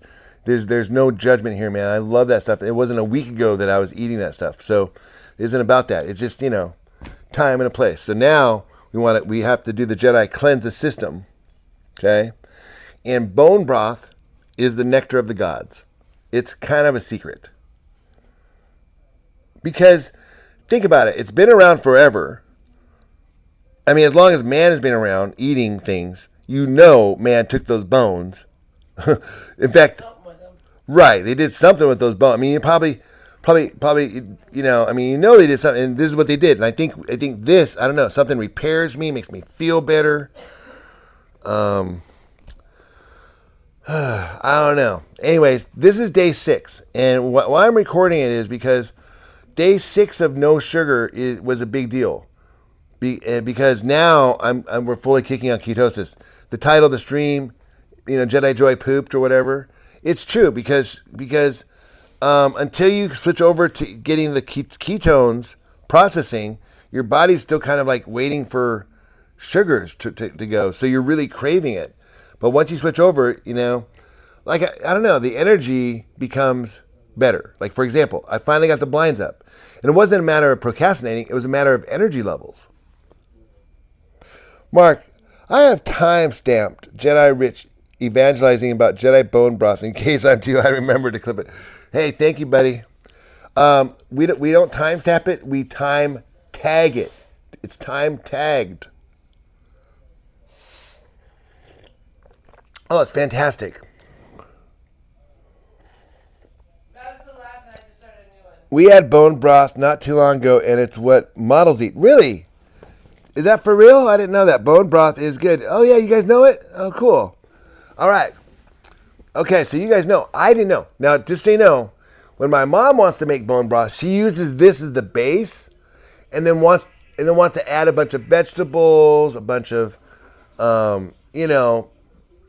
basically sugars to make it taste better. This does not taste good when you're addicted to sugar. It tastes terrible. And that's the point. That's the point. Because, okay, if food tastes so freaking good, then how the hell are you going to quit eating it? You know what I mean? And I watch these shows like, oh my God, that tastes so good. Oh my God, it's such a great cook. Makes the food taste so great. That's not a great cook. That's a terrible cook because it's easy to make food taste good. Just, you make it taste good. You add sugar. I was going to say add sugar, but yeah, I mean, I don't want to oversimplify. I mean, you can have, but yeah, for the most part, add sugar. Yeah, because otherwise, because like I was just thinking, like, well, you can have some nice, crusted chicken, just dry roasted crusted chicken, but it's going to be really dry unless they baste it in a bunch of something. Breading. Drink it up. I know this is so good. It just feels right now that it's cleansing my. It's. I can feel it. I felt my this knee right here tingled. I can feel my knee tingling. I'm enjoying the meat. This is so good right now. Joy is Joy is a different mode because she's not particularly. She can't really burn too much more fat. Like she has to make sure she eats stuff because she's pretty. Like it's not about how much fat she has. It's the fat placement of when you eat beef and do push-ups. Let's put it this way: when you eat sugars, you don't feel like doing push-ups. Maybe right as soon as you eat the sugars. Mm-hmm. But later, I mean more like in the morning. Yeah. But you don't wake up thinking like, hey, let's do some push-ups and nunchucks in the morning for the blog. Right. So every morning I never expected Joy to do wanting to do a morning blog for the last, almost like it's been a while, about a month. Because she hasn't been on the ketosis. That's why Vietnamese bone broth though is top tier. I believe it, bro. And there's something about it. I don't know. It's okay. Although they probably have been doing it since man had discovered fire. I would argue that even before they spoke language, before they wore clothes, maybe they had clothes when they did fire, I don't know. But before they spoke language, whatever, they took a bone and they made this soup. And so early man, before they evolved, were probably drinking something like this. Because it's easier to cook than beef. I mean, it's like imagine the beef, I think they probably ate raw mostly. Don't you think? They said, does that give you the poops? No, but it makes you eat poo healthily. You don't get like the shits, no.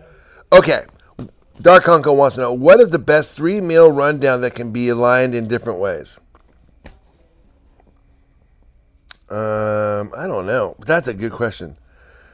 Snoopy, you wouldn't want to see Jedi Joy boss get a bone broth massage? Hey, add that to repertoire. How? Thank you for the answer, says Hate Joggin. Me too. Well, what happened is that okay, before we did this, before the cave, we signed up for a gym membership. Oh God, we were obsessive about it. We went to like 20 different gyms, first of all. Went to every gym in town. We wanted to find the best one. That offered a free membership, which was every one of them give you like a 1 pass or 2 days to try it out or even an hour. Some of them gave you like a month. No. No, a week? No. Always a day? Always a day. Okay, a day. Because we wanted to know which one was going to be the best. We didn't want to, because remember we were trying to avoid the 2-year contract with LVAC. Right, we're trying to avoid that. So we tried all these, but every gym was so, okay, well, here's the thing. Back in the day, I can see why Joy is a minimalist, okay? And no matter what I do or where I go, I have massive requirements. Mm-hmm. So if we're going to do the gym, it's got to have a steam room. It's got to have a pool. It didn't have to have a sauna. But you know, I could care about less about I wanted an indoor track too. Oh, and then Joy wanted the indoor track because you can't do an outdoor track here in Vegas, of course. Too hot. Way too hot. Well, it's too dry. We're in a desert. I used to run every day. Yeah, I forgot about that Right. So when we're talking like we did this for a year, you guys. I mean, we did 2 years. We did a traditional diet and traditional working out every day for 2 years. We did it for 2 years. And we tried every single diet, and you'll watch me fluctuate. You see, we even went Christmas Day. We'd even go on Christmas Day. We went for 2 years. We'd even go on Christmas Day. Joy's reminding me. We did not miss a day for 2 years. Hey, Jacob Jones. Yeah. We didn't miss a day for 2 years. Well, never? No. Then we right. fell off. And we inevitably fell off, and that's the whole point. And that's what we're talking. The reason why do they lock you into the contracts? Because most people don't. 2 years exactly too. Most people don't come close to making it 2 years. Most of them fall off like probably 6 months in, and they're like, oh no, keep them locked in for 2 years. That's why they do the lockdown. We wanted to finish our contract. We did, remember? We wanted to finish the contract. I know, we did it. I can't believe it. And then, but the best part is once you finish the contract, then it's month to month. Then you can cancel anytime, and you just got to give them 30 days notice, and it's done. Which we did because... No, we actually went over 2 years. Because we had it, so we were doing month to month. When we were in the cave, and then we canceled it. Yeah. We were doing month to month when we were in the cave, remember? Exactly. So we still kept it. You kept it because you wanted to keep it because it's a 2-year contract. You don't want to lose it. You didn't want to get back in the 2-year contract. Remember that? Okay. Joy is saying that I didn't want to get back in the 2-year contract. I don't know. There's some weird shit. Point is that I was super obsessive about this stuff. And so when you ask how we got on this diet where I'm eating bone broth for breakfast and smoking some weed, it wasn't just like someone, I read it in a book and someone said do this. Of course, no one had ever published this. They get sued. Let me tell the story of the gym real quick. Oh, hold on. Joy's got a story for you guys. Hold on. They're asking about you. They want to know. Okay, I'm fine. I was eating, but I'm not coming back on to blog, but I'm just going to tell the story. Because I probably have food in my teeth. You don't want the... Huh? No, it's fine. No, that's good. I'm saying, I'm just going to tell the story. Richard wanted to get the gym, and we went to LVAC, and it had all the requirements, which is Las Vegas Athletic Club. And they're great, but they required a 2-year contract. And Richard didn't want to get in a 2-year contract because he was really against contracts of any sort back then, of like any sort of like commitment of like that. He didn't like that stuff. So he resisted. So he's like, let's check out all the other gyms, and no other gym had what the gym had. And yeah, we would go for their 1-day pass and check it out because he would want to, see. And because if it didn't have it, he said, well, let's just see if we like it. And so we went for 2 years. Like Richard really wanted to finish that contract. It was like, we didn't do it on purpose. It was like, but we went every day for 2 years. We even went Christmas Day. Even the time we were visiting Gloria then, but we went before we came over here. It was still when we could come over here before the house got crazy. And we came over here, I remember that year, but we'd gone to the gym before we came over here that morning. But there's one of the LVACs right near Gloria's actually. That was the one we like to actually go to. It was by Gloria's, but we would come out here all the way we lived near the strip at the time. And then after that, you pay month to month. But we weren't even going anymore, but Richard was still making us pay because he was like, oh, in case we're going to go back, I don't want to have to commit to 2 years again. You know what I mean? Because then you pay. Yeah. So we paid for quite a while, and then we had it up until we went to the cave. Yeah. And then we canceled it when we were in the cave, but we still had it because it was, you cancel, but then you have it forever for the 30 days or whatever you canceled it was. And so we showered there a couple times when we lived in the cave, and then it ended. It was like a couple of days that we had. Yeah, but we felt it was. I thought Cindy, you said no, dude. We can't walk in there. No, Rich was like, let's go, but we looked like bums going in there, and it was embarrassing. We'd been going to this place for like 2 years, and then we went in like out in the cave, and we were so embarrassed, but it was ending right then. I think it was like a week or something that we had it, that we were in the cave. But we only went twice, and we got so embarrassed, but we showered there. Oh, dude. They have great showers in the gym. We were working. The point was that we were waiting for the aliens to pick us up, and in the meantime, we were supposed to document everything until then. It went haywire when we filmed that stuff. It just we were sober. We were not drinking. We were not doing any drugs.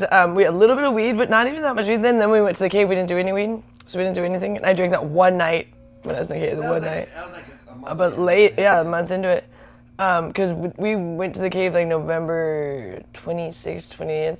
So we often have done things around the 20th, and then. That was New Year's, the night before New Year's Eve, when I drank, so that was a little bit of time. But, because we lived in the cave for 3.5 months, and, it's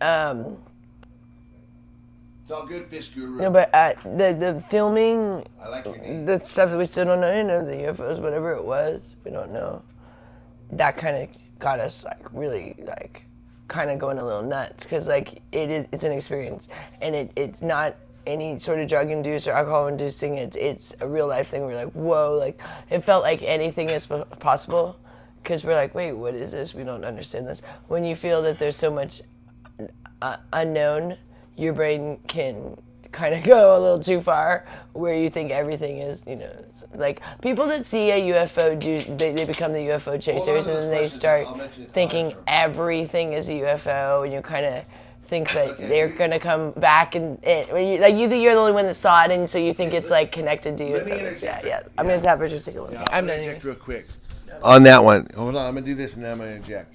But yeah, no, on what Joy was saying, you think everything is okay. Before I hit this, I want you guys to read the lyrics to a song by Starman. No, I'm sorry, a song by David Bowie called Starman. Okay, that song was going through my head later in the cave, and when I realized, okay, a couple things. One, aliens communicate cognitively, right? Like using like radio cognitive, shit like that. Because it's a much more effective way of communicating. You've seen it in the movies. You guys should watch the movie. Nope, it's about a rancher trying to get a picture of a UFO, trying to hide. I would watch that. You have to email me that. My kids gave me this name when I caught a single fish. A single fish? You mean like they're making fun of you? Like you only got one fish, so they're like, "Oh, you're the fish guru." It was like a sarcastic name, like calling a fat guy slim. I shower at gyms much better than waiting for getting home. Yeah, man. I think gym, public showers. I don't know, especially if it's a nice club.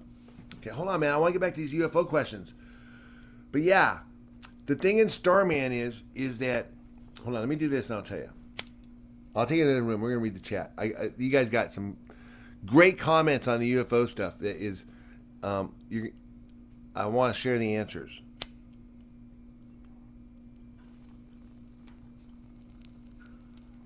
Oh shit! This one was for Joy. Sorry, Joy.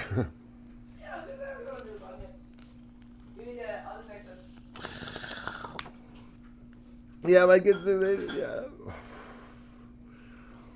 Yeah, I really couldn't. I mean, even if you were a hater, I couldn't. I mean, I have to respect that you're. I don't know. I'm from Oregon, and I don't know. I don't know. It's kind of like there's like a hierarchy. It's like, and I'm not even sure what the whole hierarchy is, but I know it goes like lumberjacks, then anglers, and then way down below is like businessmen. I mean, something like that. Oh, wait, you're doing this. Give me two. All right, almost there. You want this one? Yeah. Or you want a fresh one? You want to just take this one, or do you want a fresh one? Oh, no, fresh one. I know you. Scraps. Scrap. Don't leave anything. Richard, okay, I leave this stuff because I can't. I can't smoke as nearly as much weed as Rich. So like, if I often can't finish mine and there's like tons left. That's not the case with Richard. Like, you want to have my leftovers? There's nothing left. He does it all and then he gives you like nothing. Well, it's like tar. And I know, thank you. Yeah, I'll skip on the tar. I know. Back in the hood, they called me Aqualung. I know. He takes it all. I'd never heard. I didn't even know what that word. I never even knew, because I know the song. Da na na na na na. Da na na. Sitting with his cross pen. I don't even remember the lyrics to that song. I'm so stunned. Come on, I'm getting out of here. Yeah, bro. By the way, who is judging me for getting stoned? It's at 8:30 in the morning. It's now 9:30. Is that okay? I have no kids. I ain't got no job. I live in a retirement community. I already did the shopping. Good job, thank you. Oil is the amino acid of Earth. It can be used to create so much. Oh, I like that. Wait, is that not a saying? Or is that an actual thing?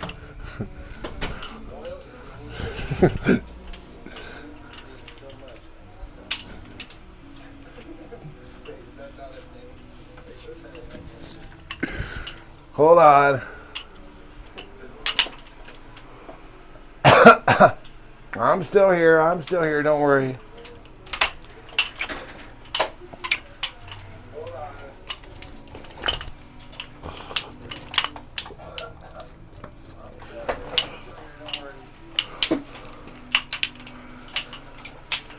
Thank you, Snoop. Snoop and I, we don't always get along, but I think we get along on like a different level. Thank you, Snoop. Snoop and I, we don't always get along, but I think we get along on like a different level. Now the next question is, I'm listening to my. Okay, I gotta pause this.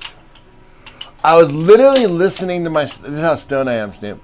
I was listening to myself talk, because I'm in the computer room, as if it was like I was listening. I was like, oh, I wonder what I'm going to say. I was like, oh, that's interesting. And I'm sitting there, I think, oh, geez. Should I wear this helmet, though? Should I wear the disco ball helmet? I think it's too hot today. It's too hot for that.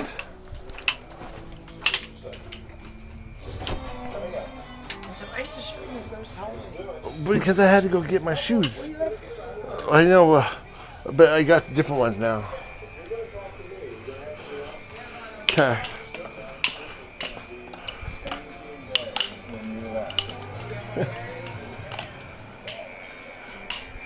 Here. Yeah? Oh. Let me show you how this works. You don't know how to work it. Yeah. Up and down, that's it. A little bit more? Yeah. Yeah. Oh. Oh, wait, that's the massage. Sorry. That's nice. You don't want that. You want it up. Oh, okay. Perfect. Thank you, Richard. How high you want it? Yeah, that's it. That's it. Not too high. Okay. Man, you fix however you want.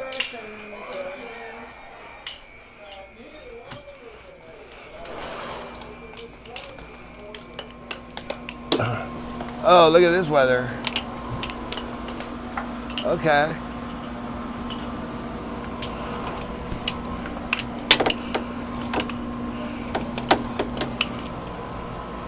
Look at this nice weather we got. It's actually not too bad. I'll take it. What do you guys think? Whew. Not bad, guys, not bad. All right. Oh, water bottle. That was probably from this morning.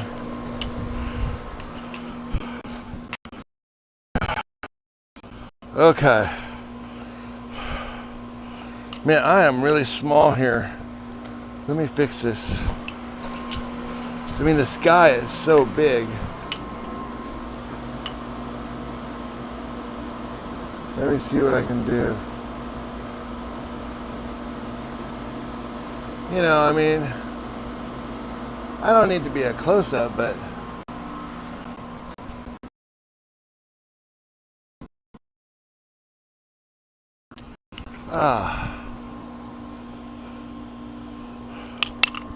you know, it's not bad out here. Please don't drink out of that plastic water bottle. Okay, good to know. Why not? I wasn't going to unless I was super thirsty, like unless I was dying of thirst. But why not? Find food, detect danger, defeat it. I like that. Sad, I should have to remind them. What did we forget? Okay, here goes. Let's get the joints rolling. I don't like these shoes. I used to really like these shoes. I don't like them anymore.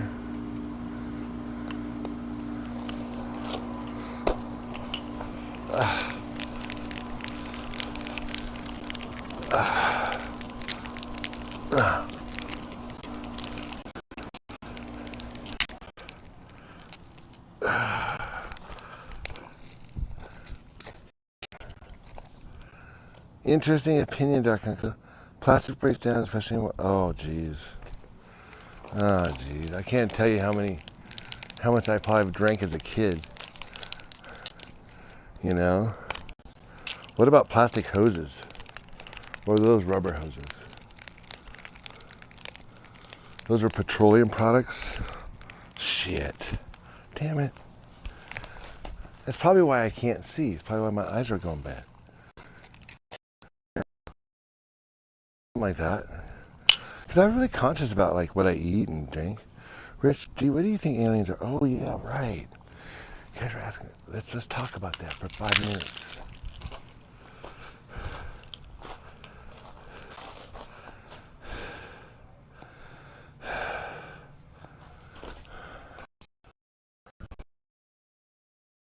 Okay. Well, here's the deal. we weren't doing this diet until we went to the cave, and then, oh, why didn't the aliens pick us up? Well, honestly, it's a long story. It goes back to what Joy was saying. Like, okay, first of all, I'm a dude who does not believe in UFOs, ghosts, or any of that shit. Or I didn't, I should say.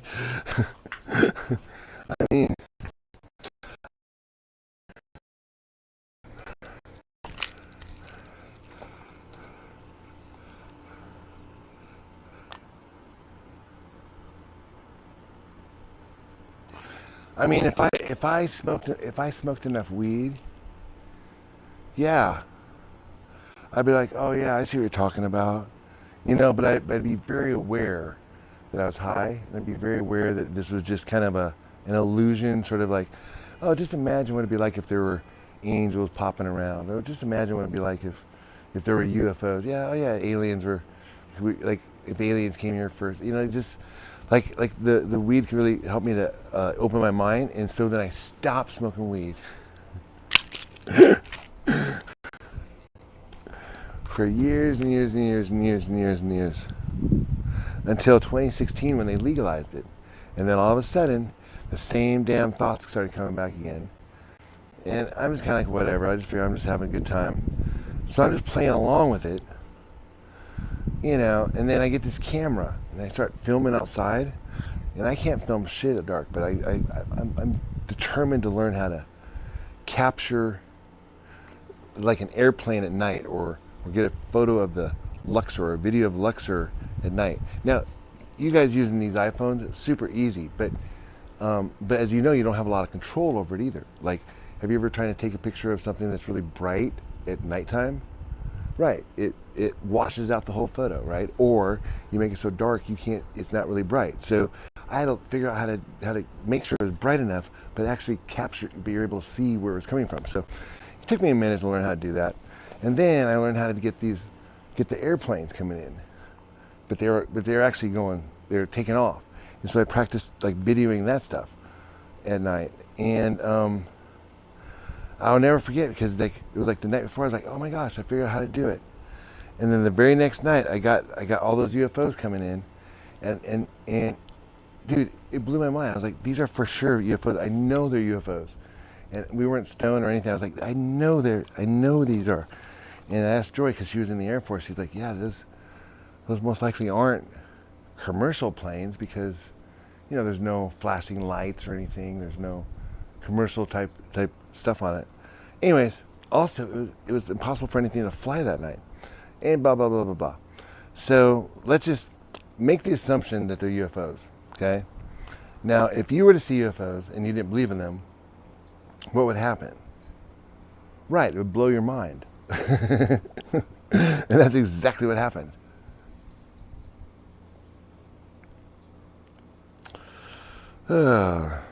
Hey, what's up, BB?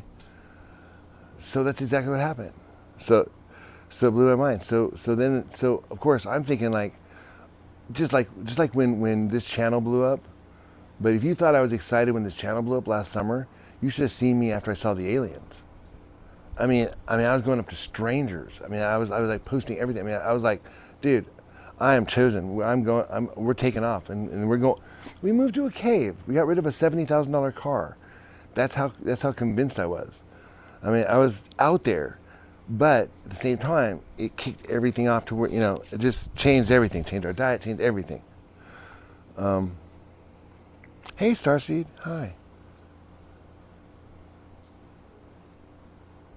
Yeah, so I was just nuts. So my mind was blown. I was like, oh yeah, we're taking off. But the thing was, I knew the one mission was the time tag and to document everything, live stream it, move to the cave, live stream everything, just learn how to live stream mobily, just like in extreme conditions. I knew that was part of the mission. But I thought that then we were out of here. I thought, often I thought though but like, okay, so what, we disappear so everyone thinks we're dead? How's it? In my head I was like, And then what are we gonna do? Like I don't know anything about flying a spaceship. I don't know anything about the other universes. So what use would I be there? I mean, like what would be my function? But I didn't care because I was like, man, I'm going. I was convinced we're going. But they're like, it's like, calm down, calm down, calm down, calm down, calm down. Don't worry, things will be figured out later, which it was. I mean, we left the cave and figured out our diet. I learned how to make, I posted an early blog of us doing watermelon tasting. Probably one of the earliest Jedi blogs after the cave. I mean, we didn't know how to do sound. We didn't even know how to do camera angles. Didn't know how to do blogs. I never even had an organic watermelon before. I mean, that's how raw I was. And so over the next few years, we learned how to make movies, how to stream. We knew how to stream, but we actually didn't learn much about streaming. Streaming went away. We started making videos, and we would document the Raider Nation, the Raider Stadium building, and then guess what? We figured out another function. I'm pretty convinced that one of the security guys, he came up to us. He called me on the phone. He said he took us down like to film behind hours, after hours, and but I think he was working for the FBI because he sent us photos of them removing a truss without telling anybody, and that kicked off all sorts of shit. Anyways, hey guys, listen, I want to go have my breakfast now. It's getting cold. How about 2 more likes? 2 more likes and we'll call it a day.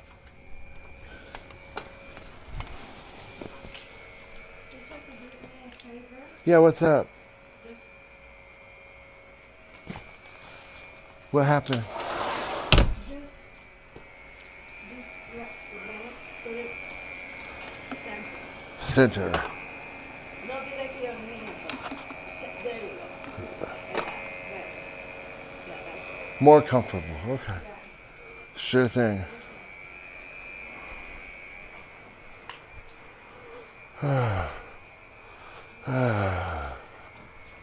Thank you guys. Thanks for all the likes, you guys.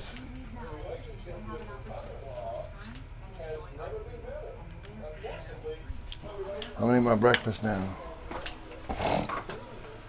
It's been a good morning.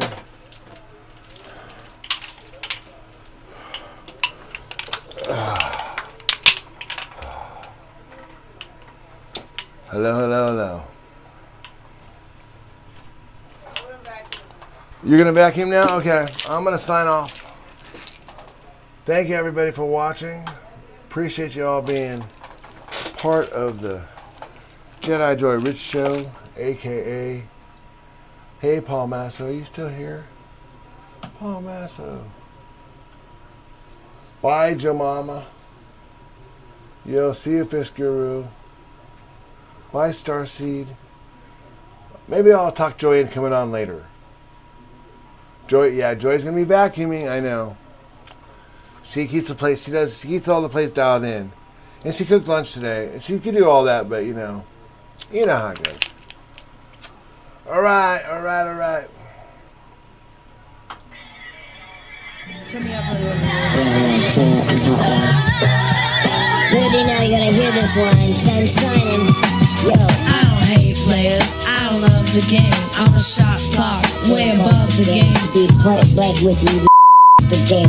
I got all this work on me, I ain't come for play. You can show the little shorties how you pump and dance. The dog. Not to death, I'm not impressed. I'm not amused, I'm not confused, I'm not to do. I'm a grown man business, I'm not in school. Put your hand down, youngin', this is not for you. On my jail, my beats with the Kanye, yo. Your name on the market, your name off the payroll. Style fresh like I'm still a Dayo, and it's been like that since the Dayo. On more time than a Rollie or Seiko. Step on deck, your neck, or do what I say so. Get up or get out, get down or lay low. stand in the shadow. Open Jedi, I am Black Jedi, Black Jedi. Let's move. Shout out to my man Khalid Kweli. We on top. Shout out, check it out. Yo. Check it out. Slim Jedi. Cast a big shadow. Cherokee red to shoot the long arrow. Got More skill, more aim, and more ammo. You can get it all from a big or small barrel like Hail Mary.